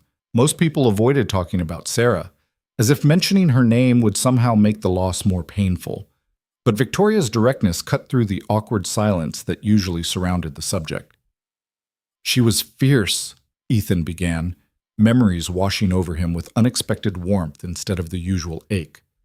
Tiny, barely 5'2", but she had this presence that filled entire rooms. She didn't ask for things, she demanded them, but in a way that made you want to give her whatever she needed because her passion was contagious. What did she demand from you? Honesty. Always honesty, even when it was uncomfortable. She said life was too short for polite lies. He smiled at the memory. She'd ask me if her outfit looked good, and I learned fast that fine wasn't an acceptable answer. She wanted the truth. The blue one shows off your shoulders better, or those pants make you look like you're trying too hard. And she gave me the same brutal honesty back. Victoria laughed softly. Sounds exhausting. It was. It was also the most alive I'd ever felt. She pushed me constantly to be better, do more, stop settling for comfortable. When I wanted to take a safe corporate job after college, she's the one who convinced me to apply for lifeguard positions instead. Said I'd die slowly behind a desk, that I needed the ocean and the physical challenge and the purpose of saving lives. She was right. She usually was, which drove me crazy and made me love her more in equal measure. Ethan paused, watching the waves roll in through the fog. When she got sick, she made me promise not to let the grief destroy me. Said she was taking the coward's way out by dying, and I had to be brave enough to keep living for both of us. I thought I was honoring that promise by staying stable for Mia, but lately I'm realizing that surviving isn't the same as living. No, it's not. Victoria's voice held understanding born from her own experience. Tell me about Mia. What's she like when she's not being the well-behaved kid at camp? Curious, stubborn, terrifyingly perceptive. Ethan felt warmth flood through him the way it always did when talking about his daughter. She asked questions about everything, why the ocean is salty, where birds go when it rains, whether dying hurts. And she won't accept surface answers. She keeps pushing until she understands the real truth underneath. Like her mother. Exactly like her mother. Sometimes I look at her and see Sarah so clearly, it takes my breath away. The way she tilts her head when she's thinking. How she narrows her eyes when something doesn't make sense. Her absolute refusal to accept injustice. He glanced at Victoria. She asked me last night if I liked you. Victoria stopped walking. What did you tell her? That you're my boss and I respect you professionally. She didn't believe me. Ethan smiled at the memory. Then she said if I did like someone, she'd want to meet them first. Make sure they were good enough for me. 7 years old and already protective. I like her already. Victoria resumed walking, but something had shifted in her demeanor. Less nervous, more thoughtful. What scares you most about this? About us trying? The question deserved an honest answer. That I'll mess it up. That I've forgotten how to be in a relationship and I'll disappoint you. That Mia will get attached and then it'll fall apart and she'll have to watch me fail at something important. He paused, gathering courage. That I'll fall for you completely and then lose you the way I lost Sarah. And I'm not sure I could survive that kind of loss twice. Those are all valid fears, Victoria said quietly. You want to know mine? Please. That I'll be too damaged to do this right. That my need for control will suffocate any spontaneity between us. That I'll push too hard or not hard enough, and you'll realize I'm just another responsibility instead of someone who makes your life better. Her voice dropped. That I'll fall for both you and Mia, and then you'll decide I'm not worth the professional risk, and I'll have to watch you choose safety over me. They'd reached a section of beach protected from the wind by a natural rock formation. Victoria stopped there, turning to face him fully. In the fog-filtered morning light, she looked younger and more uncertain than he'd ever seen her. We're both terrified, Ethan observed. Completely. Which probably means we should run in opposite directions and forget this entire conversation. Probably. He took a step closer. Are you going to? No. Victoria's hands found his, her fingers cold but steady. I spent 3 years running from anything that felt risky, and all it got me was a perfect, empty life. I don't want that anymore. I want messy and complicated and terrifying. I want to try with you and see what happens. even though it might not work? Especially because it might not work, because at least then I'll know I tried instead of spending the rest of my life wondering what if. Ethan pulled her closer until they were standing close enough that he could see the silver flecks in her green eyes, could count the freckles scattered across her nose that her makeup usually hid. I'm going to kiss you now, and then we're going to go file that disclosure form and deal with whatever consequences come. Okay. Victoria's breath ghosted across his lips. But make it count, because once we're official, we can't do this at work anymore. The kiss was different from their first one, less desperate, more deliberate, a promise instead of an escape. When they finally broke apart, both breathing hard, the sun had started burning through the fog, painting everything in shades of gold. We should go, Victoria said, but she didn't move away. HR office opens at 8. We file the paperwork, and then we figure out how to navigate this without destroying everything we've built. They walked back to the parking lot hand in hand, a silent agreement passing between them. This was real. This was happening, and whatever came next, gossip, scrutiny, professional complications, they'd face it together instead of hiding in their separate prisons of safety. At the HR office, a stern woman named Margaret reviewed their disclosure form with an expression that suggested she'd seen this scenario play out many times before. You understand what you're signing? She peered at them over reading glasses. This puts your professional relationship under formal oversight. Any hint of favoritism, any suggestion that personal feelings are influencing command decisions, and there will be an investigation. Your colleagues will know. Your superiors will know.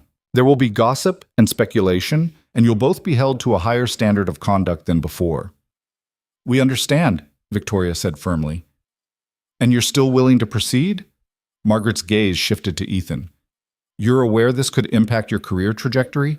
That some people will assume you're receiving preferential treatment regardless of your actual performance? I'm aware, Ethan confirmed.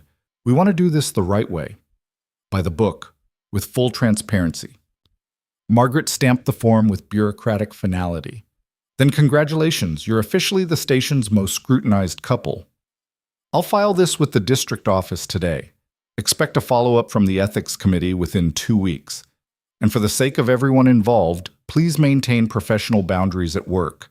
The last thing anyone needs is a public display that compromises unit cohesion. They left the office with the stamped paperwork feeling both lighter and heavier than before.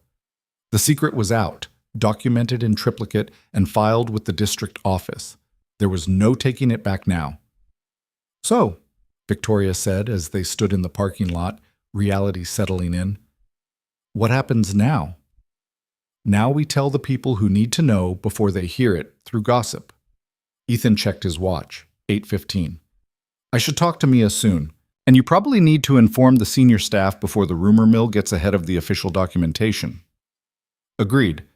When do you want to have our first official date?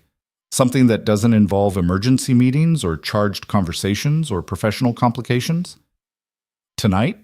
After Mia's asleep, we could grab dinner somewhere away from the beach. Somewhere we can just be two people getting to know each other. Victoria smiled, and it transformed her entire face. I'd like that. Text me the details? I will. And Victoria? Ethan caught her hand before she could walk away. Thank you for being brave enough to try this, for not letting fear win. Thank you for the same. She squeezed his fingers gently. See you at the station, subordinate. See you there, Captain. The formality felt absurd now, but they both understood the necessity of maintaining boundaries. The rest of the day passed in a blur of controlled chaos. News of the disclosure form spread through the station with predictable speed. Some colleagues offered congratulations with genuine warmth. Others maintained careful neutrality that suggested judgment lurking beneath professional courtesy. A few, like Marcus, cornered Ethan with expressions of concern mixed with curiosity. So it's official, you and Captain Hayes? Marcus asked during a rare moment of privacy. It's official. We filed the disclosure this morning. Man, you don't do anything halfway, do you? Straight from pretending nothing was happening to making it formally documented. Marcus shook his head with something between admiration and concern. I hope you know what you're doing. I really don't, Ethan admitted, but I'm tired of playing it safe and ending up nowhere. Fair enough. Just be careful, okay? You've got Mia to think about, and if this blows up, I know the stakes, Marcus. Trust me. I've cataloged them obsessively. Ethan managed a smile, but some things are worth the risk. The conversation he dreaded most came that evening. Mia sat at the kitchen table with her homework spread in front of her, and Ethan took the seat across from her with his heart hammering against his ribs. Sweet pea, I need to talk to you about something important. Mia looked up immediately, her expression shifting from casual interest to focused attention. Is everything okay? Are you sick? Is Mrs. Chen sick? Everyone's fine, but I need to tell you about a decision I made today. Ethan took a breath, choosing his words carefully. Remember when you asked if I liked Captain Hayes? Yeah, you said she was just your boss. I know, but I wasn't being completely honest. The truth is, I do like her, as more than just my boss. And today I filed paperwork at work that makes it official. We're going to try dating, see if we're good together. Mia's expression cycled through several emotions too fast to track. So you're going to have a girlfriend? Maybe, if things work out, but we're taking it slow and your feelings matter more than anything else. If you're not comfortable with this, if you need more time, I need you to tell me. Do I get to meet her before you decide if she's your girlfriend?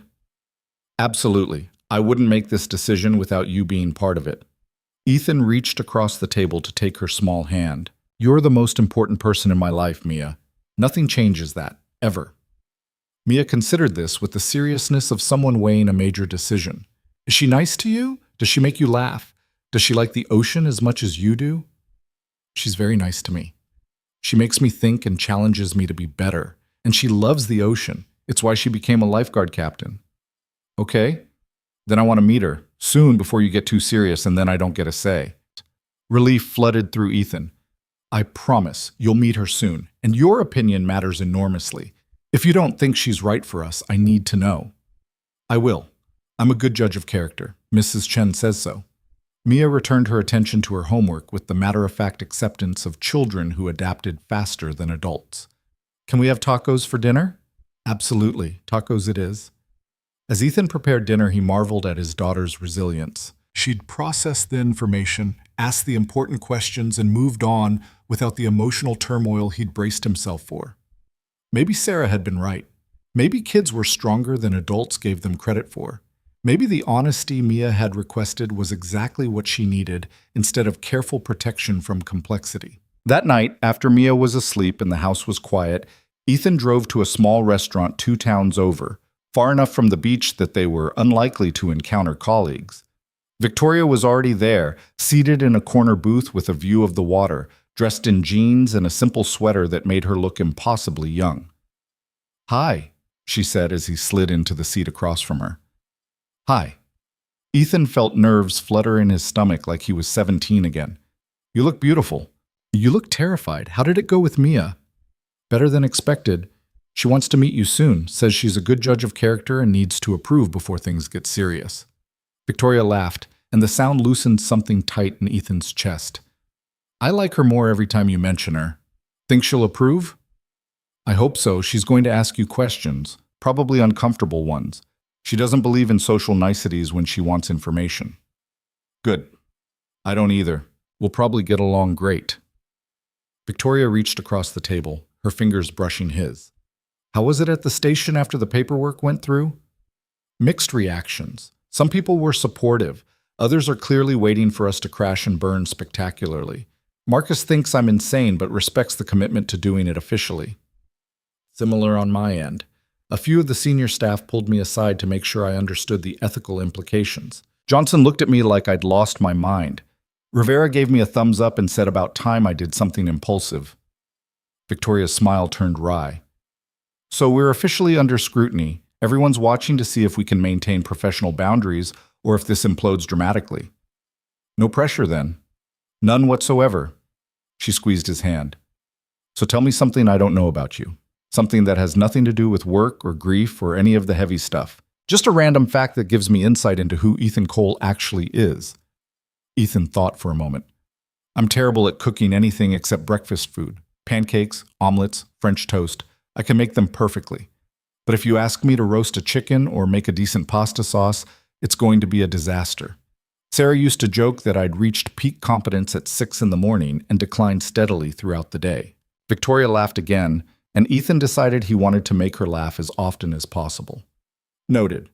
I'll handle all dinner cooking. You're on breakfast duty. What else? I love terrible action movies. The more ridiculous the plot, the better. Sarah hated them, so I'd watch them late at night after she fell asleep. Now I watch them with Mia, and she provides commentary on how unrealistic the physics are. 7 years old and already fact-checking Hollywood, she really is Sarah's daughter. They talked for hours about music preferences and childhood memories, about dreams deferred and small joys discovered. Victoria told him about growing up in a military family, moving every 2 years, never quite feeling rooted anywhere until she found the Coast Guard. Ethan shared stories about his college swimming career, about the injury that had ended his Olympic aspirations but led him to lifeguarding instead. It was easy and comfortable and terrifying all at once, because with every story shared and every laugh exchanged, Ethan felt himself falling deeper into something that could either save him or destroy everything he'd carefully rebuilt. When the restaurant finally closed and they stood in the parking lot saying goodnight, Victoria looked at him with an expression that mirrored his own complicated feelings. "This is real, isn't it?" she said quietly. "Not just attraction or loneliness or two broken people finding temporary comfort. This is actually real." "Yeah," Ethan confirmed, his throat tight, "which is terrifying. Completely terrifying." Victoria rose on her toes to kiss him softly. "See you tomorrow at work, where we will maintain perfect professional boundaries and pretend we weren't just planning our entire future over pasta and terrible wine." Perfect professional boundaries. Got it. He kissed her once more because he couldn't help himself. "Good night, Victoria." "Good night, Ethan. Try not to panic too much about how much this matters." As he drove home through the dark streets, Ethan realized the panic had already set in. Not the paralyzing fear that had defined the past 3 years, but the exhilarating terror of standing on a cliff and choosing to jump, trusting that the fall would be worth it, even if he couldn't see the bottom.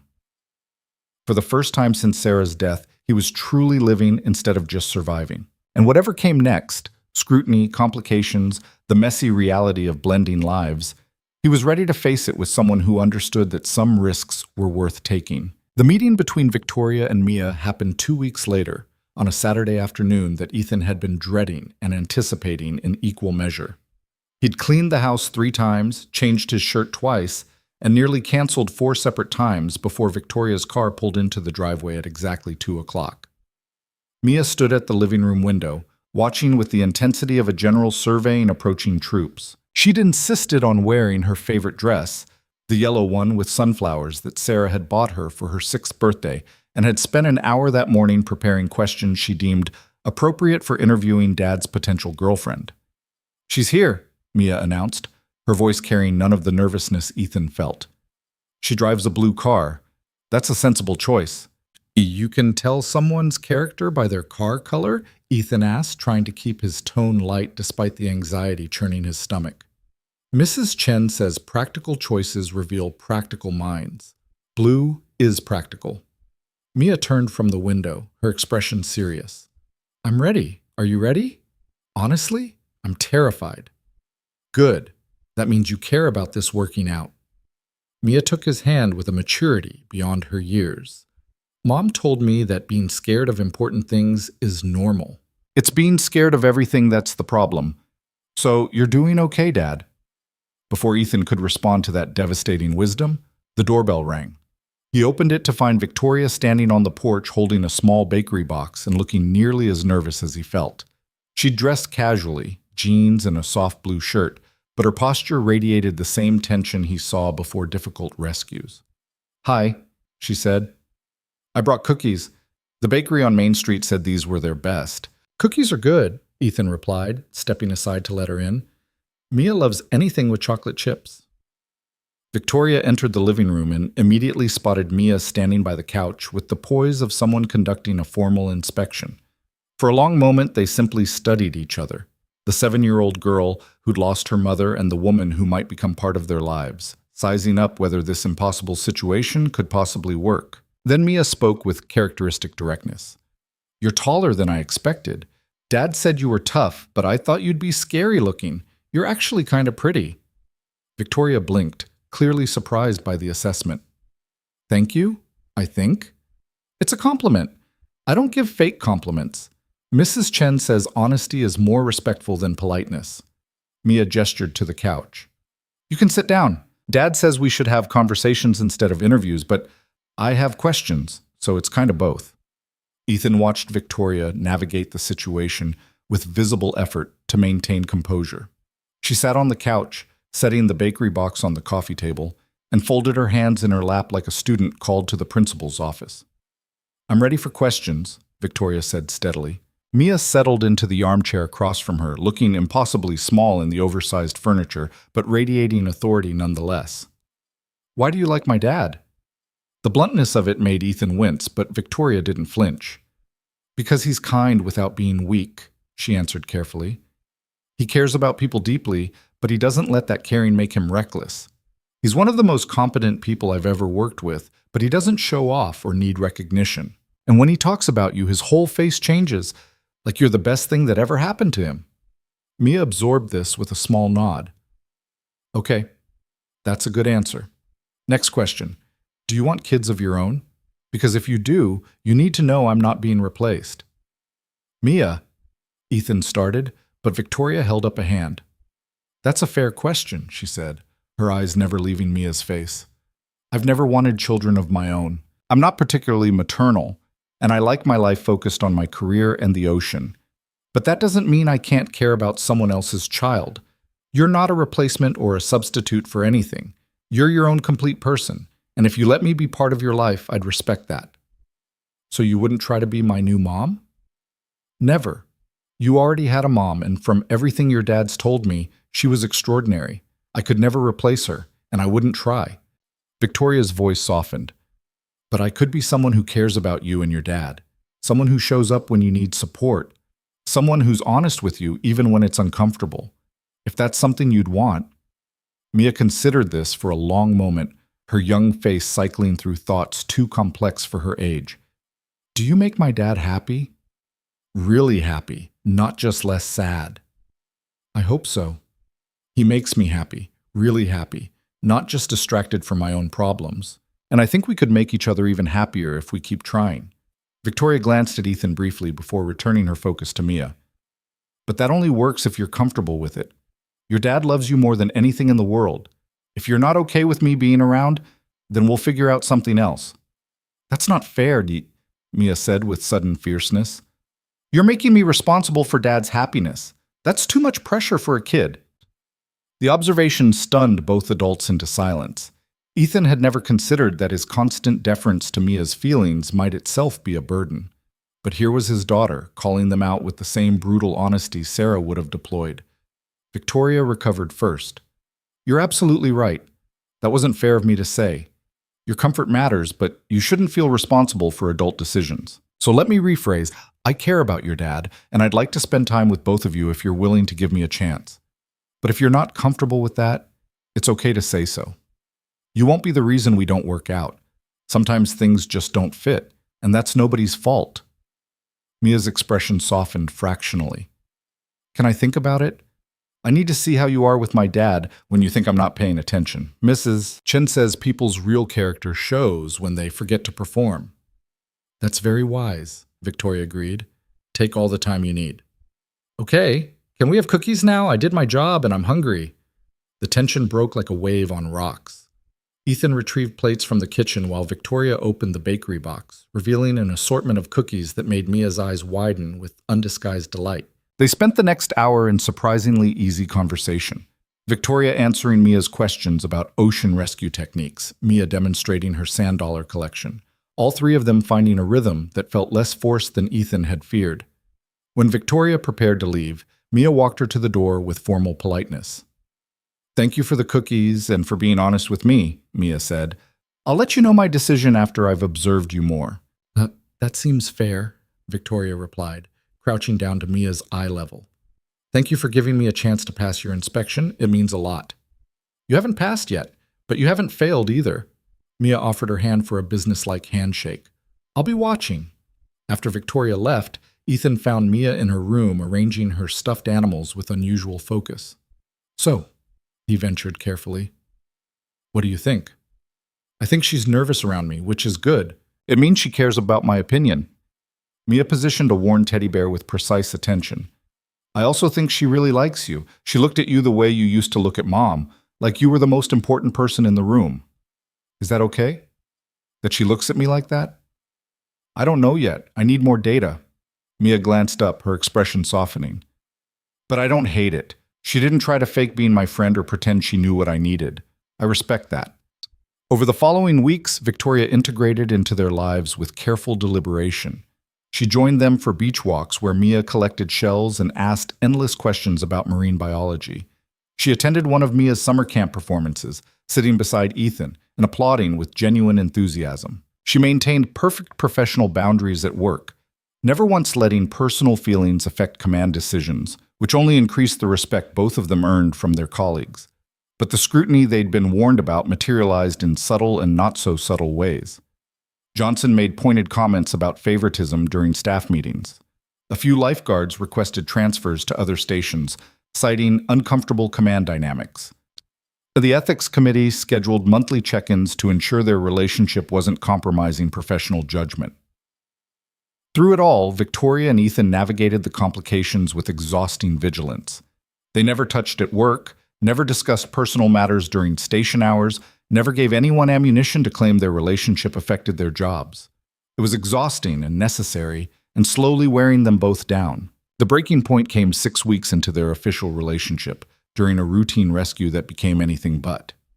A family of 4 had been caught in a riptide during an unusually rough afternoon. Ethan and Marcus were first on scene, executing a standard extraction protocol. But as Ethan secured the 2 children and began swimming them to shore, he spotted the father going under about 30 yards away, too far for Marcus to reach in time, too close to the rocks for safety. "Marcus, take the kids!" Ethan transferred them quickly and dove back into the churning water, his body moving on pure instinct and years of training. The father was panicking, fighting the water instead of conserving energy, which meant Ethan would have maybe 10 seconds before the man dragged them both down. He reached the victim, secured him in a cross-chest carry, and began the swim back through waves that had grown increasingly violent. His shoulders screamed with fatigue, his lungs burned, but he kept the rhythm steady. Breathe, stroke, maintain control. Then a wave crashed over them both, and Ethan felt his grip slip. The father thrashed violently, his elbow catching Ethan directly in the temple. Stars exploded across his vision, and for one disorienting moment, he lost track of which way was up. Training overrode panic. Ethan forced his eyes open despite the salt sting, re-established his hold on the victim, and powered through the last 20 yards to shore where other lifeguards were waiting. He transferred the father to their care and stumbled onto the beach, his legs barely supporting his weight. "Cole, status report." Victoria's voice cut through the ringing in his ears, sharp with command, and something else he couldn't quite identify. "All victims secured. No fatalities." His voice came out steadier than he felt. "Minor head impact, but I'm functional. Marcus, get him to medical, now." The order was pure captain. No emotion, no favoritism, just efficient response to injury protocol. But when Ethan looked up and met her eyes, he saw the terror she was hiding beneath professional composure. Saw the way her hands clenched at her sides to keep from reaching for him. Saw the war between Victoria the captain and Victoria the woman who cared about him fighting across her expression. "I'm fine," he said quietly. "Just standard rescue complications. Nothing serious. Medical evaluation is not optional, Cole. You took a direct blow to the head, and protocol requires—" "I know the protocol, Captain." He let formality create the necessary distance. "I'll go to medical, just doing my job." The medical evaluation revealed a minor concussion, nothing requiring hospitalization, but enough to mandate 24 hours of observation and rest. Ethan sat in the station's medical bay while the on-duty paramedic ran through standard questions, acutely aware of Victoria standing just outside the door, maintaining appropriate professional distance while clearly wanting to be closer. When the paramedic finally cleared him to go home with strict instructions about monitoring symptoms, Victoria approached with carefully neutral expression. "You're off rotation for 48 hours minimum. No driving tonight. I'll arrange for someone to take you home." "I can call Linda." "I'll drive you." The words came out clipped, leaving no room for argument. Your neighbor shouldn't have to deal with this. It's station business. They maintained silence during the walk to Victoria's car, during the drive to his house, during the careful navigation of getting him inside without alerting Mia to anything being wrong. But once they were alone in the living room with Mia still at Linda's house for another hour, Victoria's composure finally cracked. You could have died. Her voice shook with suppressed emotion. I watched you go under, and for 3 seconds I thought... She stopped, pressing her hands to her face. I couldn't do anything. I'm your commanding officer, and I had to stand there maintaining professional detachment while you were... But I didn't die. I'm fine. Ethan reached for her, pulling her close despite the pounding in his head. This is the job, Victoria. Dangerous rescues are part of what we do. I know that. I've handled hundreds of dangerous situations without falling apart. But watching someone She pulled back to look at him, her eyes bright with unshed tears. I can't do this. I can't maintain professional distance at work and then come home and pretend my heart doesn't stop every time you go into rough water. I can't be both your captain and your whatever we are without it destroying me. The confession hung between them like a physical thing. Ethan understood what she was saying because he'd been feeling the same impossible tension, the exhausting performance of professional neutrality, while every instinct screamed to protect, to hold, to acknowledge what they meant to each other. So what are we supposed to do? He asked quietly. We filed the disclosure. We're playing by the rules, but the rules don't account for what it feels like to watch someone you care about risk their life and not be allowed to show that you care. I don't know. Victoria sank onto the couch, suddenly looking exhausted. I've been thinking about requesting that transfer. To Santa Monica Station, like I mentioned before. It would remove the chain of command issue entirely. We'd no longer be captain and subordinate, just two people who work for the same organization in different locations. You'd give up your command? The station you've spent 9 months building? I'd give it up for a chance at something real, for a chance to be with you and Mia without constantly performing this exhausting dance of professional detachment. She met his gaze steadily. I've spent 3 years building a perfect career, and what did it get me?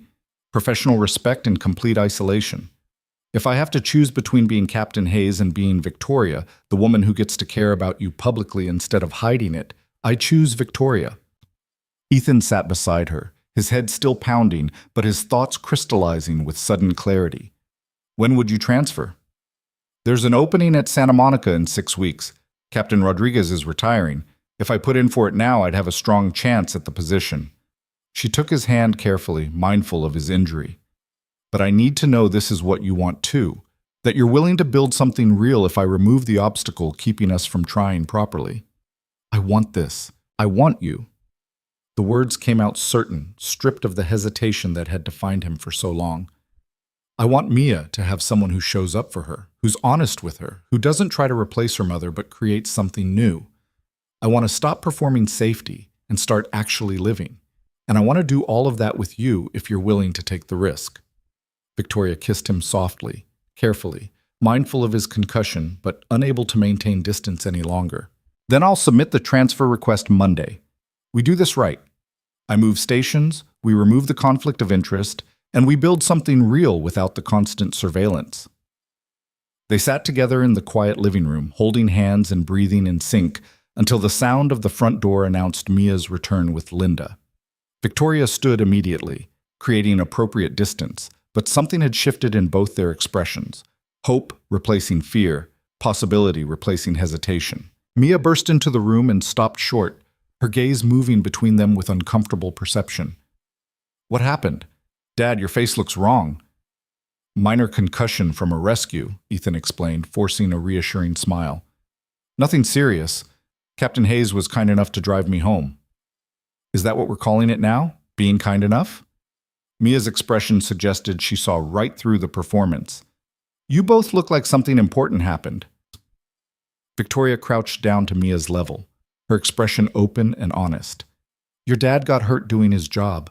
I was scared for him because I care about him, and we talked about some changes that might be coming, changes that would let me be around more without it being complicated at work. What kind of changes?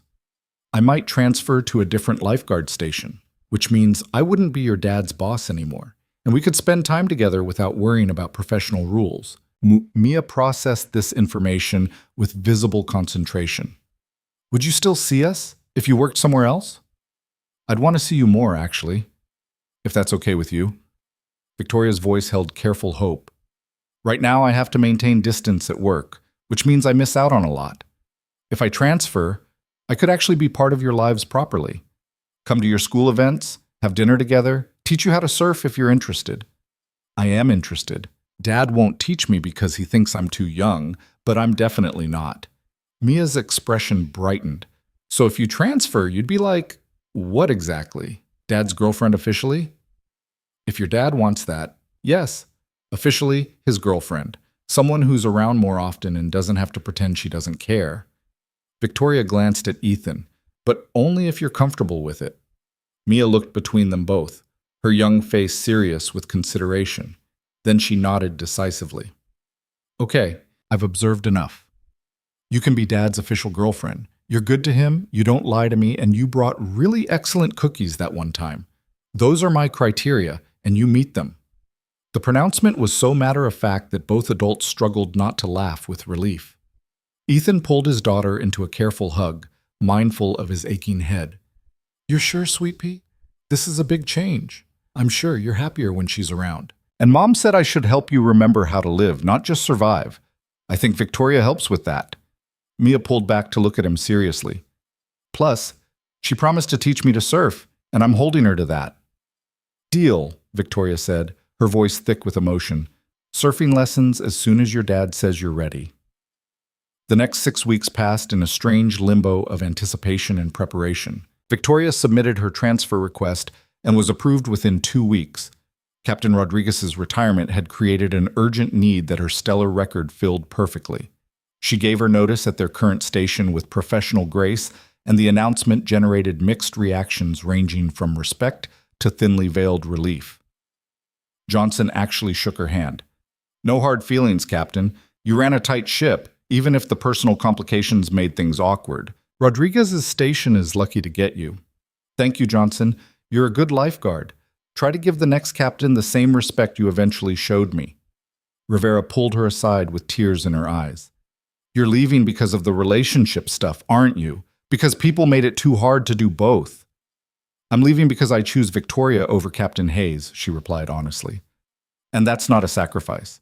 It's finally getting my priorities straight. Ethan watched her navigate the transition with admiration and growing certainty that he was making the right choice. This woman who commanded respect through competence, who cared enough about their relationship to restructure her career, who treated his daughter with honesty instead of manipulation, she was worth every risk they'd taken. On Victoria's last day at their station, the staff threw a modest farewell gathering on the beach after hours. Ethan maintained appropriate professional distance during the speeches and gift presentation, but when the crowd dispersed and they found themselves alone by the water's edge, he let himself close the gap between them. How do you feel? He asked quietly. Terrified. Relieved. Excited. Victoria watched the sunset paint the ocean in shades of gold. I spent 9 months building authority here, and I'm walking away from it for something completely uncertain. It's either the best decision I've ever made or the most reckless. It's brave. That's what it is. Ethan took her hand, no longer caring who might see. You're choosing the risk over the safety. That takes courage. So are you. You spent 3 years hiding, and now you're standing here holding my hand in public where anyone could notice. That's its own kind of bravery. They stood together watching the waves roll in. No longer captain and subordinate, but simply two people who'd chosen each other over comfort. The future stretched before them with all its uncertainty and possibility, terrifying and beautiful in equal measure. Victoria started at Santa Monica Station the following Monday. Without the chain of command complications, their relationship shifted into something easier, more natural. They had real dates without the weight of scrutiny. Victoria came to dinner at Ethan's house twice a week, slowly becoming a fixture in both his and Mia's routines. She taught Mia to body surf in the shallows while Ethan watched from shore, his heart catching at the sight of them laughing together in the waves. But reality had one more test in store. 3 weeks into Victoria's new position, Ethan received a call from Mia's school that sent ice through his veins. His daughter had collapsed during recess, sudden onset fever and difficulty breathing. An ambulance was transporting her to County Memorial Hospital immediately. Ethan drove like a man possessed, his mind cataloging every terrible possibility while his hands gripped the steering wheel hard enough to hurt. When he burst into the emergency room, a nurse directed him to pediatric intensive care with the kind of gentle urgency that meant serious but not immediately life-threatening. He found Mia in a hospital bed, her small frame dwarfed by medical equipment, her face flushed with fever. A doctor stood by taking notes, and the sight of his daughter hooked up to monitors and IVs made Ethan's stomach lurch with terror. "Mr. Cole?" The doctor extended her hand. "I'm Dr. Patel. Mia's condition has stabilized, but we're running tests to determine the cause. Initial assessment suggests a severe infection, possibly pneumonia. We've started her on broad-spectrum antibiotics while we wait for the cultures." "Is she going to be okay?" The question came out raw. "We're doing everything we can. The next 24 hours will tell us a lot. She's a fighter. She's already responding well to treatment." Dr. Patel's expression softened. "You can sit with her. She's been asking for you." Ethan moved to Mia's bedside on legs that barely supported his weight. His daughter's eyes opened at his approach, glassy with fever but still alert enough to recognize him. "Dad?" Her voice came out hoarse. "I don't feel good. I know, sweet pea, but the doctors are taking care of you. You're going to be fine." He took her small hand carefully, avoiding the IV line. "I'm right here. I'm not going anywhere. Can you call Victoria? I want her here too." The request should have surprised him, but somehow it didn't. Over the past weeks, Mia had bonded with Victoria in ways he'd hoped for but hadn't quite believed would happen. His daughter had found someone she trusted, someone who'd earned a place in her carefully guarded heart. "I'll call her right now," Ethan promised. Victoria arrived within 40 minutes, still in her uniform from work, her face pale with concern. She'd broken every speed limit between Santa Monica and the hospital, and when she entered Mia's room and saw the small figure in the hospital bed, tears spilled down her cheeks before she could stop them. "Hey, tough girl," she said softly, approaching the bed. "You scared us pretty bad." "I scared myself, see," Mia admitted. "One minute I was playing, and then everything got hot and dizzy and wrong. But you're getting better now. The medicine is working, and your dad's here, and I'm here." Victoria looked at Ethan over Mia's head, and the emotion in her expression nearly undid him. "We're both here, and we're not leaving until you're back to asking uncomfortable questions and demanding surf lessons. Promise?" "I promise," Victoria said firmly, taking Mia's other hand.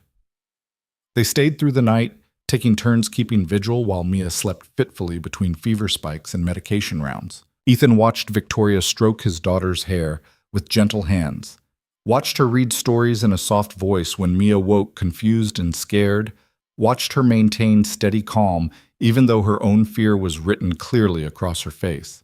Around 3 a.m, when Mia had finally fallen into deeper sleep and the monitors showed improving vitals, Victoria and Ethan stood together by the window overlooking the darkened parking lot. "I was terrified," Victoria admitted quietly. "When you called and said Mia was in the hospital, I felt—" She stopped, her voice breaking. "I felt like I was losing something precious before I'd fully understood how much it mattered." "You love her." It wasn't a question. "I do. I didn't mean to, didn't plan it, but somewhere between the interrogation cookies and the surf lessons and watching her fall asleep during movie nights, I fell completely in love with your daughter." Victoria turned to face him, tears tracking down her cheeks. "And I'm terrified because I know what loss feels like. And if something happens to her—" Ethan pulled her close, holding her while she shook with suppressed sobs. "She's going to be okay. Dr. Patel said she's responding well. She's strong, like her mother. She's extraordinary. And watching her in that hospital bed, realizing how much she means to me, it clarified everything." Victoria pulled back to look at him. "I don't want to be your girlfriend anymore." Ethan's heart stuttered. "What?" "I want to be more than that. I want to be family. I want to be the person who shows up when Mia's sick, who goes to her school events, who teaches her about the ocean and honesty and taking risks on things that matter." She took his hands, her grip fierce. "I want all of it, Ethan. The complicated, terrifying, beautiful, all of it. if you're willing to let me in completely instead of keeping one foot out the door in case this doesn't work." "Both feet in," Ethan said, his voice rough with emotion. "Both feet in, no escape plan, full commitment to building something real. That's what I want too." They kissed there in the darkened hospital room with Mia sleeping peacefully nearby, and it felt like a promise, not of perfect outcomes or guaranteed happiness, but of showing up for each other through the terrifying, beautiful complexity of actually living. By morning, Mia's fever had broken, and her vitals had stabilized enough that Dr. Patel delivered cautiously optimistic news. The antibiotics were working, the infection was responding to treatment, and barring complications, they were looking at a full recovery within a week. When Mia woke to find both Ethan and Victoria sleeping in uncomfortable chairs beside her bed, she smiled despite her exhaustion. "You both stayed," she said wonderingly. "Of course we did," Victoria replied, stretching her cramped muscles. "We promised, didn't we?" "Yeah, but people break promises sometimes. You didn't." Mia's expression turned serious. "That means you're really part of us now, part of our family. Right, Dad?" Ethan met Victoria's gaze over their daughter's head, because that's what Mia was becoming in all the ways that mattered beyond biology. Their daughter, their family, their choice to build something new without forgetting what they'd lost. "Right," he confirmed. "Victoria's family now. If she's willing to take on two people who are definitely going to complicate her well-ordered life." "I'm willing," Victoria said softly. "More than willing. Grateful for the chance." And there in that hospital room with morning light streaming through the windows, they became something more than the sum of their individual pieces. A family forged not by biology or obligation, but by choice, by showing up, by taking the terrifying risk of loving completely again. Mia's recovery took exactly the week Dr. Patel had predicted. By the time they brought her home from the hospital, color had returned to her cheeks, and her endless questions had resumed with renewed vigor. But something fundamental had shifted during those terrifying days, not just in how Mia saw Victoria, but in how all three of them understood what family could mean. Victoria had taken emergency leave from her new position at Santa Monica, and her captain had been understanding in a way that suggested he recognized real crisis when he saw it. She'd spent every available hour at the hospital or helping Ethan manage the logistics of sudden single-parent medical emergency, coordinating with Mia's school, handling insurance paperwork, making sure their house remained functional despite the chaos. Linda Chen had watched this transformation with knowing eyes. When Victoria finally returned to work after Mia came home, the elderly woman cornered Ethan in his kitchen with the directness of someone who'd earned the right to speak plainly. "That woman loves you both," Linda said, pouring tea neither of them had asked for, but both accepted gratefully. "I've been watching you three together, and I see something real building. Something that honors what you had with Sarah, while making space for something new. It feels disloyal sometimes," Ethan admitted. "Like I'm replacing her instead of just moving forward, living instead of existing." Linda's weathered hand covered his. "Sarah would be furious if she knew you'd spent 3 years in emotional purgatory because you thought that's what honoring her memory required. She told me once, near the end, that her biggest fear wasn't dying. It was that you'd turn grief into a prison and forget how to escape." The words landed with devastating accuracy. "She said that?" "She made me promise to kick your ass if you tried to hide forever." Those were her exact words.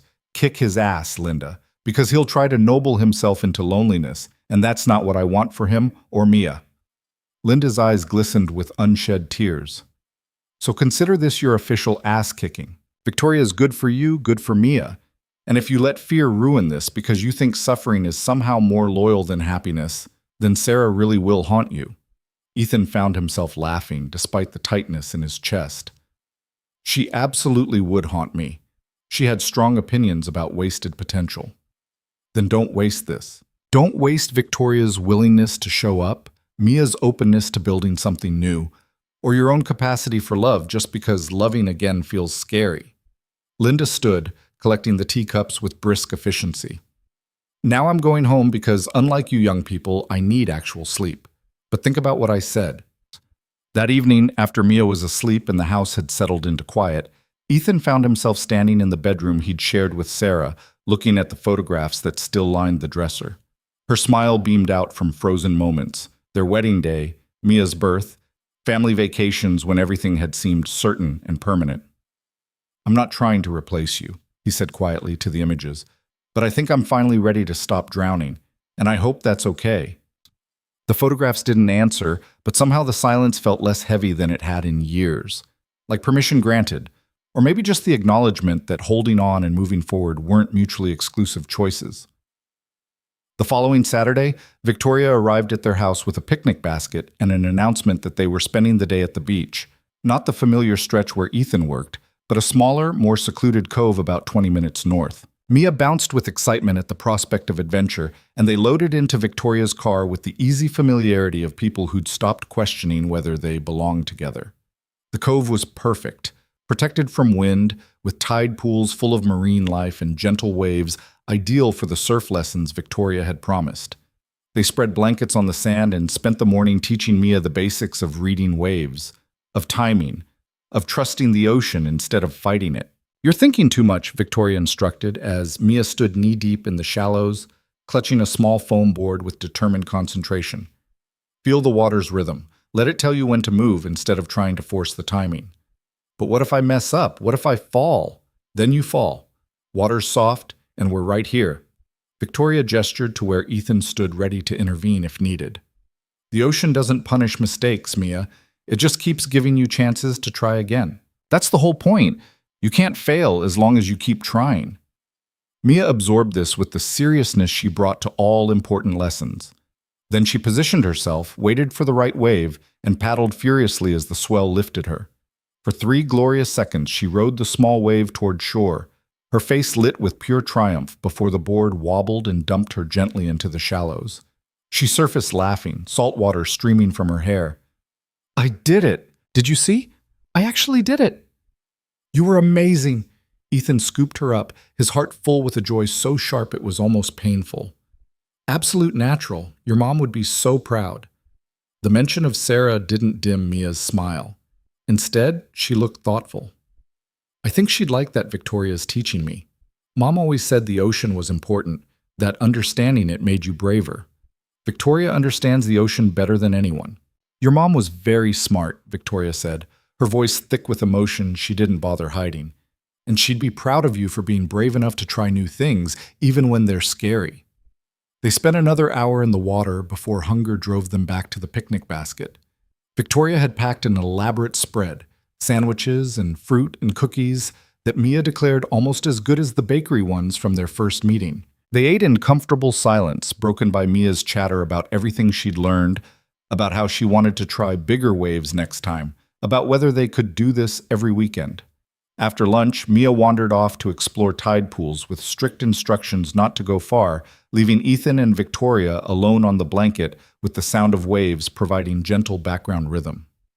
She's happy, Victoria observed, watching Mia crouch beside a pool with focused intensity. Really, genuinely happy. Not just resilient or coping, actually joyful. Because of you. Because you showed up and refused to be anything except honest with her. Ethan took Victoria's hand, threading their fingers together. I spent 3 years trying to create stability through control, and all I managed was a kind of sterile safety. You showed us both that real security comes from showing up for each other, not from hiding from risk. I'm terrified I'll mess this up, Victoria admitted. That I'll say the wrong thing or push too hard or somehow fail to be what you both need. I don't have a manual for this. I don't know how to be a mother figure to a child who already had an extraordinary mother. You're not supposed to be her mother. You're Victoria, someone who teaches her to surf and asks her hard questions and shows up when things are scary. That's its own complete thing, and it's exactly what we need. Ethan shifted to face her more fully. But I need to know something. Are you happy? Actually happy? Or just going through the motions because you've committed to this? Victoria met his gaze steadily, her green eyes reflecting the ocean behind him. I'm happier than I've been in years, maybe ever. I spent so long thinking happiness required perfect control that if I just disciplined myself enough and followed all the rules, contentment would follow. But this, the mess and uncertainty and constant risk of heartbreak, this is what actually living feels like. And yes, it's terrifying, but it's also the most real thing I've ever experienced. Good. Because I have something I want to ask you. And I need you to be honest, even if the answer is no or not yet, or maybe never." Ethan reached into his pocket, his heart hammering against his ribs with the same intensity he'd felt before that first reckless swim to the buoy. "We've been together officially for 5 months. We've navigated professional complications and medical emergencies and a 7-year-old's interrogation tactics. We've built something real in the middle of impossible circumstances, and I don't want to wait anymore to make it permanent." He pulled out a small velvet box, and Victoria's breath caught audibly. Inside sat a simple ring, a single pearl set in silver. Nothing flashy or excessive, just clean lines and ocean-inspired beauty that matched everything he knew about her. "This is insane," Victoria whispered. "We barely know each other. 5 months isn't enough time to... To what? To know that I want to spend every day figuring out how to make you laugh? To wake up next to you and plan futures that include both of us? To build a family with someone who sees me completely and refuses to let me hide?" Ethan's voice remained steady despite the emotion threatening to overwhelm him. "I've done the safe thing, Victoria. I've played by the timeline society says is appropriate. And when Sarah got sick, none of that mattered. The only thing that mattered was that we'd loved each other completely for the time we had.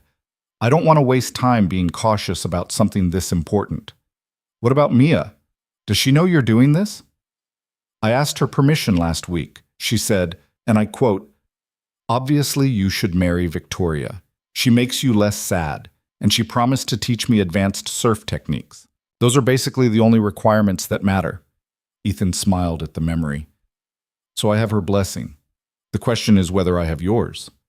Victoria stared at the ring, then at him, then back at the ring. Tears tracked down her cheeks, and for a long moment Ethan thought she might say no, might remind him of all the logical reasons this was too fast, too risky, too much. Then she started laughing, genuine, joyful laughter that shook her entire frame. "This is the most reckless thing either of us has ever done. Proposing after 5 months, with a 7-year-old's approval, and absolutely no guarantee this won't implode spectacularly. Is that a yes?" "It's a yes. It's an absolutely insane, completely terrifying, leap off a cliff and hope we can fly yes." Victoria held out her hand, and Ethan slid the ring onto her finger with hands that shook slightly. "I'm going to marry you, Ethan Cole, and we're going to build something beautiful, or die trying."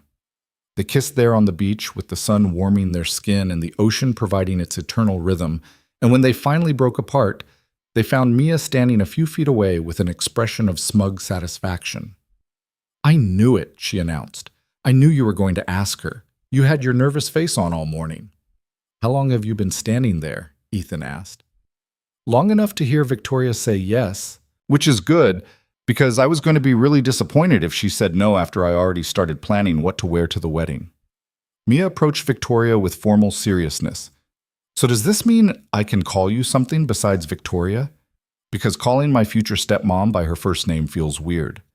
Victoria crouched down to Mia's level, her expression soft with emotion. "What would you like to call me?" "I don't know yet, not Mom, because that's reserved for my first mom, but something that means your family." Mia considered this with the gravity of someone naming something precious.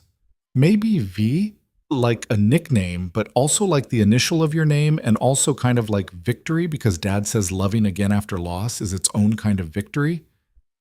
"V is perfect," Victoria managed through tears that wouldn't stop falling. "Absolutely perfect." Mia threw her arms around Victoria's neck with the unselfconscious affection of children who decided someone was worth loving. "Good. Now can we go back in the water? I want to try catching 3 waves in a row." They spent the rest of the afternoon in the ocean, teaching Mia to read the swells, celebrating each successful ride with enthusiasm that attracted curious looks from other beachgoers. And when the sun began its descent toward the horizon, painting everything in shades of gold and rose, they packed up their picnic supplies and headed home as a family. Not quite official yet, but already complete in all the ways that mattered. The engagement announcement generated varied responses. Linda cried happy tears and insisted on hosting an engagement party. Marcus congratulated Ethan with genuine warmth mixed with residual concern about the speed of everything. Victoria's colleagues at Santa Monica Station were universally supportive, having watched her transform from rigid perfectionist to someone who smiled more and controlled less. The ethics committee at Ethan's station requested a final interview to close out their oversight file. Ethan sat across from a panel of 3 administrators, answering questions about whether the relationship had affected his professional judgment, whether he'd received preferential treatment, whether the proper protocols had been followed. "And you're comfortable with the timeline?" the lead administrator asked, her expression neutral. "You've been officially dating for 5 months. That's quite fast to reach engagement." "I spent 3 years being careful," Ethan replied honestly, "playing it safe, following appropriate timelines, making sure every decision was logical and measured, and all it got me was a half-life where I was technically functional but not really living. Captain Hayes, Victoria, she reminded me that some things matter enough to take risks on, and I'd rather have 5 months of real connection than 5 years of cautious dating that never goes anywhere because we're too afraid to commit." The administrator made notes, her expression unreadable. "And the child? Mia? She's comfortable with this development?" "She gave her explicit approval before I proposed. She's actually excited about the wedding, though I suspect that's partly because Victoria promised to teach her advanced surfing techniques." Ethan smiled at the memory. "But yes, Mia is completely on board. Victoria has become family to both of us." After several more questions, the panel dismissed him with the formal conclusion that the relationship had been handled appropriately through proper channels, and that no violations of fraternization policy had occurred. The file would be closed, and they were free to proceed with their lives without further oversight. Ethan walked out of that conference room feeling lighter than he had in months. The bureaucracy was satisfied. The professional complications were resolved. The only thing left was building the life they'd chosen together. Planning a wedding with a 7-year-old's input proved both chaotic and unexpectedly perfect. Mia had strong opinions about everything. The ceremony should be on the beach at sunset, obviously, because that's where Dad and V fell in love. The colors should be ocean blue and sunset gold. There should be good food, but not too fancy because fancy food was pretentious and pretentious was bad. And most importantly, Mia should have a special role beyond just flower girl because she was basically the reason they were all together in the first place. "She's not wrong," Victoria observed one evening as they reviewed wedding plans at Ethan's kitchen table. "If Mia hadn't interrogated me with cookies and approved the relationship, we probably wouldn't have made it this far." "True. So what kind of special role are we talking about?" Ethan asked his daughter, who was drawing elaborate wedding diagrams with colored pencils. "I should get to say something during the ceremony, like a speech about how you two are good together and how our family is different now but still real." Mia looked up from her drawing with characteristic directness. "And I should stand with both of you instead of off to the side. Because this isn't just you marrying V. It's all 3 of us becoming official family." The request lodged itself directly in Ethan's heart. "That's exactly right, Sweet Pea. All 3 of us becoming official family. We'll make sure the ceremony reflects that." They set the date for 6 months from the proposal, long enough to plan properly, but not so long that the waiting became torturous. The venue was the same secluded cove where Ethan had proposed, the guest list small and intimate.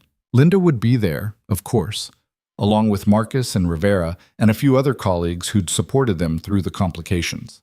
Victoria's parents were flying in from Arizona, curious to meet the man who'd convinced their perpetually single daughter to take such an enormous risk.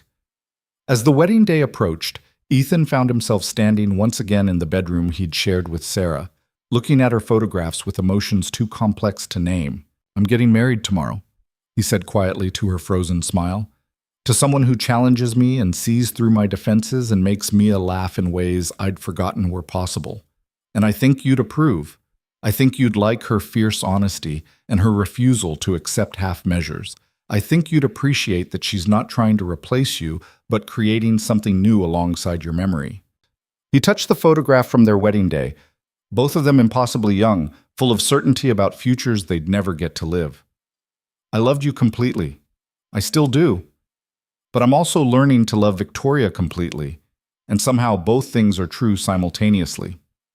Thank you for teaching me that love isn't a limited resource, that choosing to live again doesn't diminish what we had, that Mia deserves to see what building a family looks like instead of just surviving loss." The next morning dawned clear and perfect, the ocean calm and the sky that impossible blue that only happened on the best California days. Ethan stood in his bedroom trying to knot his tie with hands that wouldn't quite steady, while Mia sat on the bed offering contradictory advice. "You're making it too tight." "No, wait. Now it's too loose. Maybe let me do it?" She hopped off the bed and approached with the confidence of someone who'd watched countless YouTube tutorials in preparation for this moment. "V showed me how last week. She said knowing how to tie a tie was an important life skill regardless of gender." "She's not wrong," Ethan admitted, surrendering to his daughter's surprisingly competent ministrations. "Are you nervous?" Mia asked as she worked, her small hands moving with careful precision. "Terrified. What if I mess up my vows? What if I trip walking down the beach? What if it's perfect and beautiful and exactly what's supposed to happen?" Mia interrupted, finishing the tie and stepping back to examine her work. "V is nervous too. I could tell when I helped her get ready this morning. But being nervous just means you care a lot.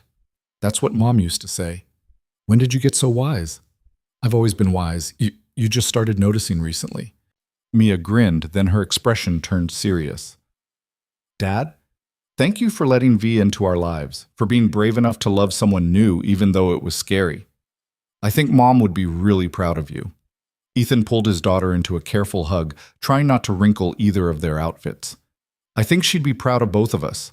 You for being open to building something new, and me for finally listening when you said I looked less sad." The ceremony was scheduled for sunset, and they arrived at the cove to find it transformed with simple elegance, chairs arranged in a semicircle on the sand, an arch decorated with ocean grasses and wildflowers, the whole scene gilded by the descending sun. Their small group of guests had already gathered, and Linda was crying before anything had even started. Ethan stood at the makeshift altar with Mia beside him, both of them watching the path from the parking area for Victoria's arrival. When she finally appeared, Ethan's breath caught in his throat. She wore a simple dress in ocean blue, her hair loose around her shoulders and her feet bare for walking on sand.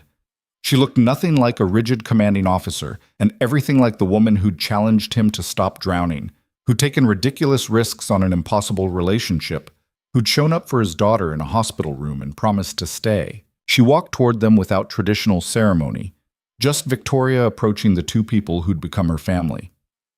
When she reached the altar, Mia immediately took her hand along with Ethan's, creating a connected circle of three. The officiant, a friend of Linda's who'd been ordained specifically for this occasion, smiled at the arrangement. "We're gathered on this beach to witness something beautiful and unconventional, not just the marriage of two people, but the formation of a family built on choice and courage and the willingness to risk heartbreak in service of real connection." She nodded to Mia, who stepped forward slightly with a piece of paper clutched in her hands. The 7-year-old's voice wavered only slightly as she read the words she'd written herself. "My mom died 3 years ago, and it was really sad. Dad and I were sad for a long time. We were so busy being safe and careful that we forgot how to be happy. Then V came along and reminded us that being alive means taking chances on things that matter. She taught me to surf and asked me hard questions and showed up when I was sick, even though she was scared.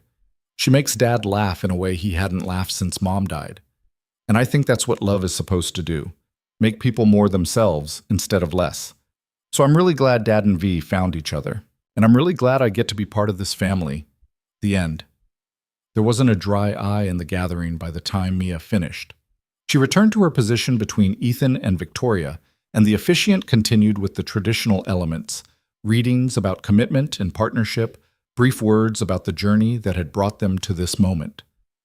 Then it was time for vows. Ethan went first, his voice steady despite the emotion threatening to overwhelm him. "Victoria, you challenged me when I needed challenging. You refused to let me hide when hiding felt safer than living. You saw past every defense I'd built, and instead of judging me for being broken, you reminded me that broken things can still be beautiful." He took her hands, holding her gaze. "I promise to keep taking risks on things that matter. To show up for you and Mia every day, even when it's hard. To build a family that honors what we've lost while celebrating what we've found. To love you completely for as long as I'm breathing, and maybe even after that, if Sarah's example is any indication." The reference to his first wife made Victoria smile through her tears. When it was her turn, she spoke with the same fierce honesty that had defined their relationship from the beginning. "Ethan, I spent years convinced that control equaled safety.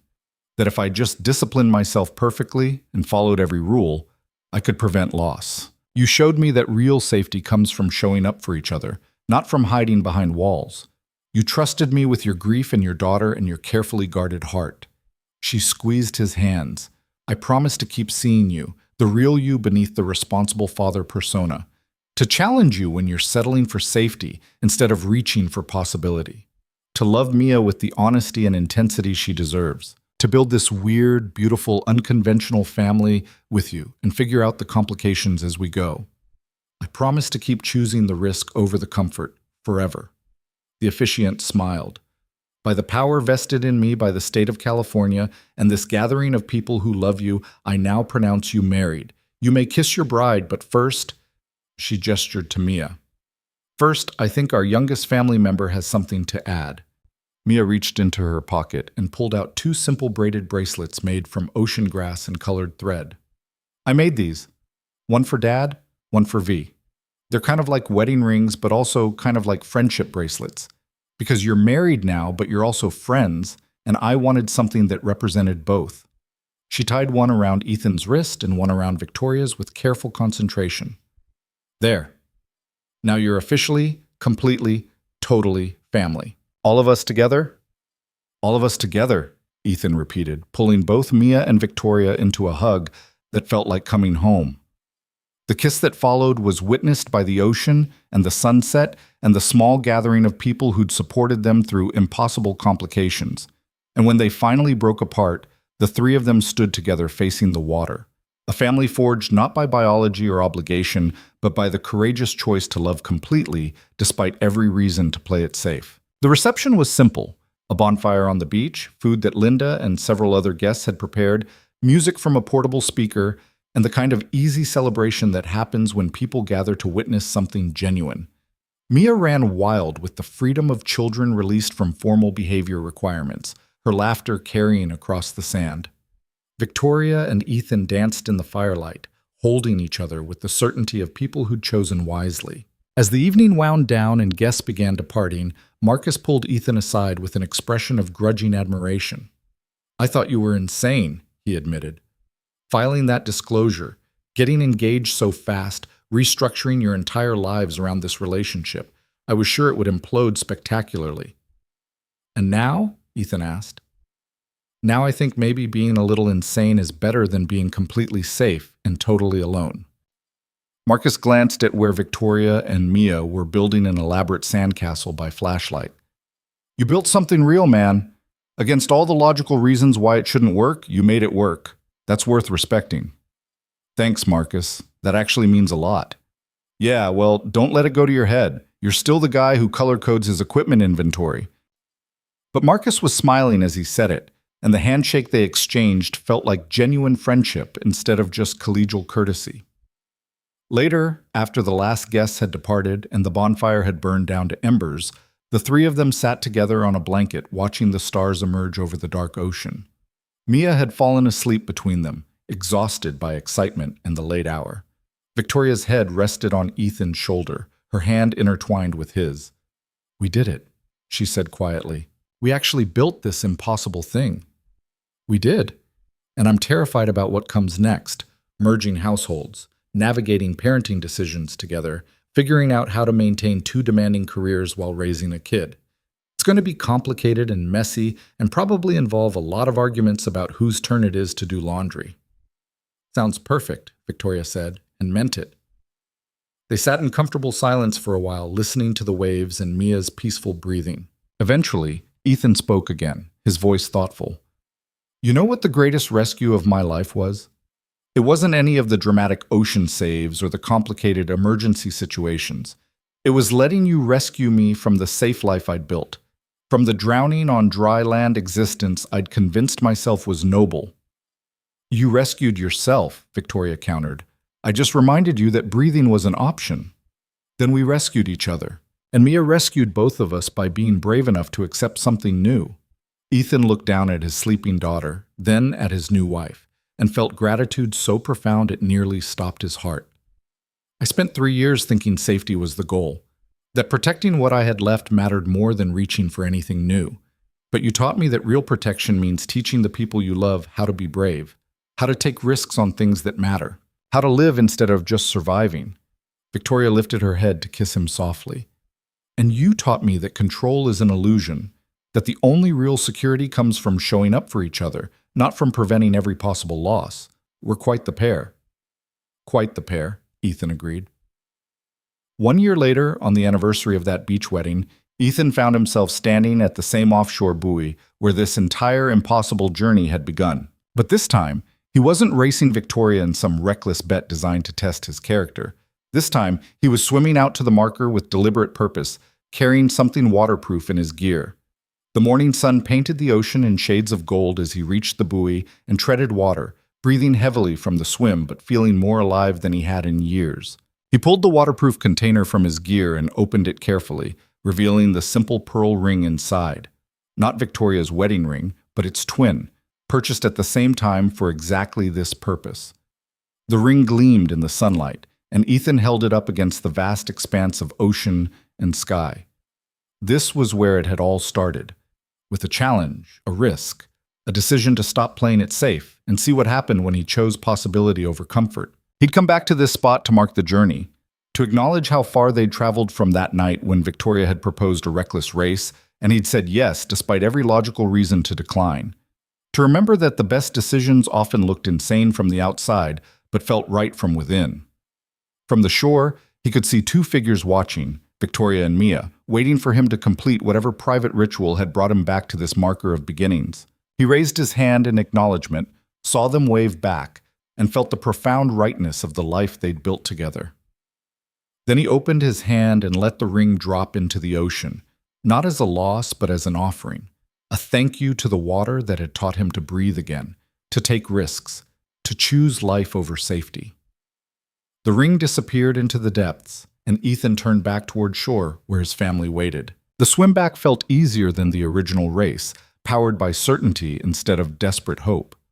When he reached the shallows, Mia ran into the surf to meet him, her 8-year-old legs strong from a year of surf lessons and ocean confidence.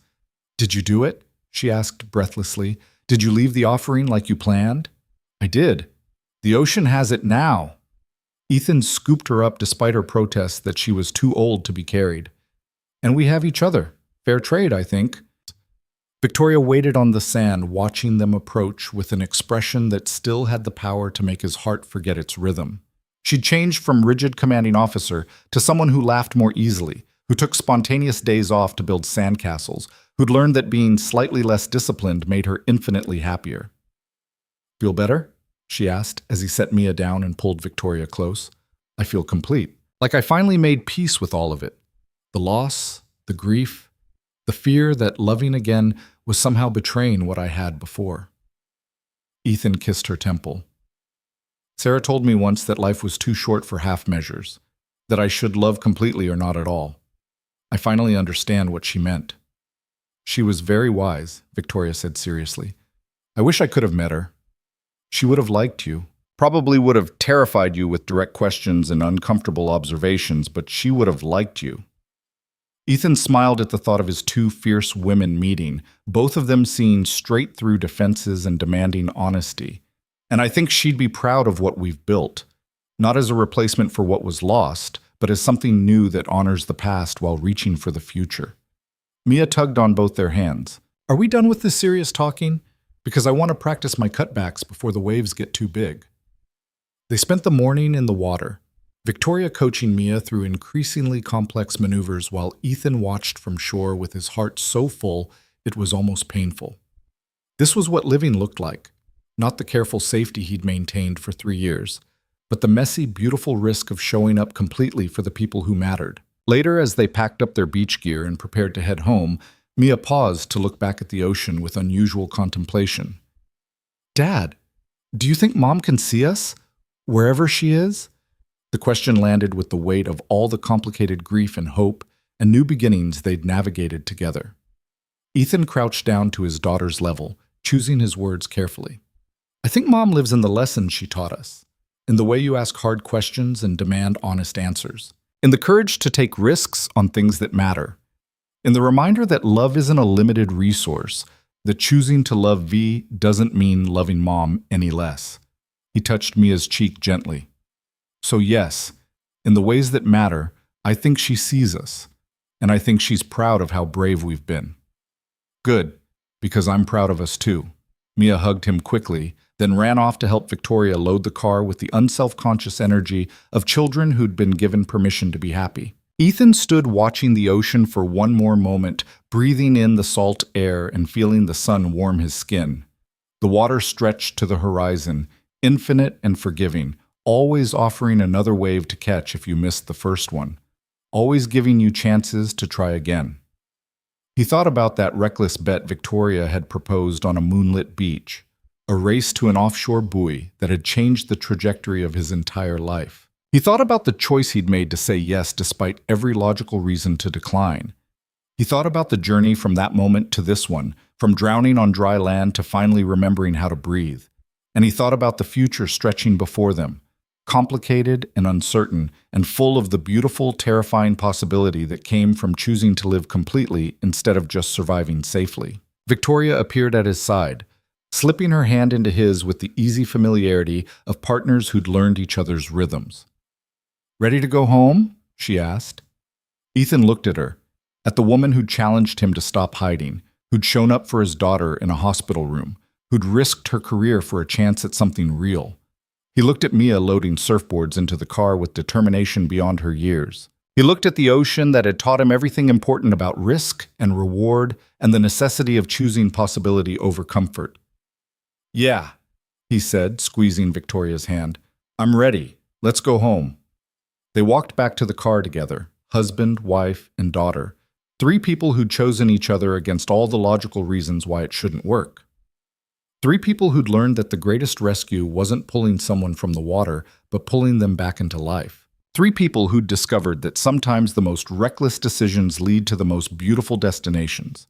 And as they drove away from the beach where it had all begun, Ethan understood finally and completely what Sarah had meant about life being too short for half measures, what Victoria had meant about drowning on dry land, what Mia had meant about looking less sad. He understood that love, real, transformative, world-changing love, required the courage to risk everything for the possibility of something extraordinary. That building a family meant choosing each other every day, not because it was safe, but because it was worth it. That honoring the past meant living fully in the present instead of hiding from the future. And most importantly, he understood that he'd spent 3 years convinced that safety equaled survival, when in reality, the only way to truly survive loss was to risk loving again. They'd taken that risk. They'd built something beautiful. And every day forward would be a choice to keep building, to keep risking, to keep breathing completely, instead of just going through the motions. That night, after Mia was asleep and the house was quiet, Ethan and Victoria stood on their back deck watching the ocean in the distance. The same water where they'd first raced, first risked, first chose each other over safety. "Do you ever regret it?" Ethan asked quietly. "Giving up your command, restructuring your career, taking on a ready-made family?"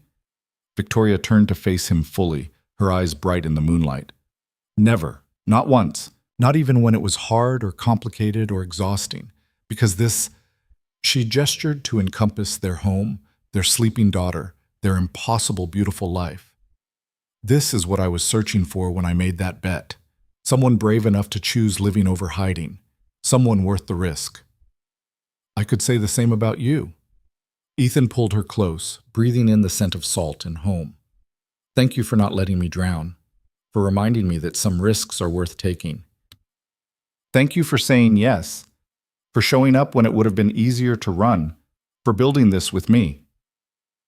They stood together in the moonlight, listening to the distant waves and the peaceful quiet of their home, and felt the profound rightness of the journey that had brought them here.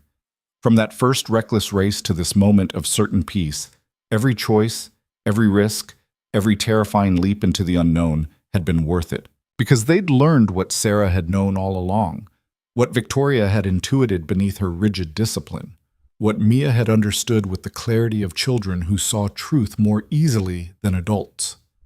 That the greatest rescue of their lives wasn't saving someone from the ocean. It was saving themselves from a life too safe to truly live. and choosing love. Messy, complicated, terrifying, beautiful love, even when it meant risking everything. Especially when it meant risking everything. Because that's what living actually meant.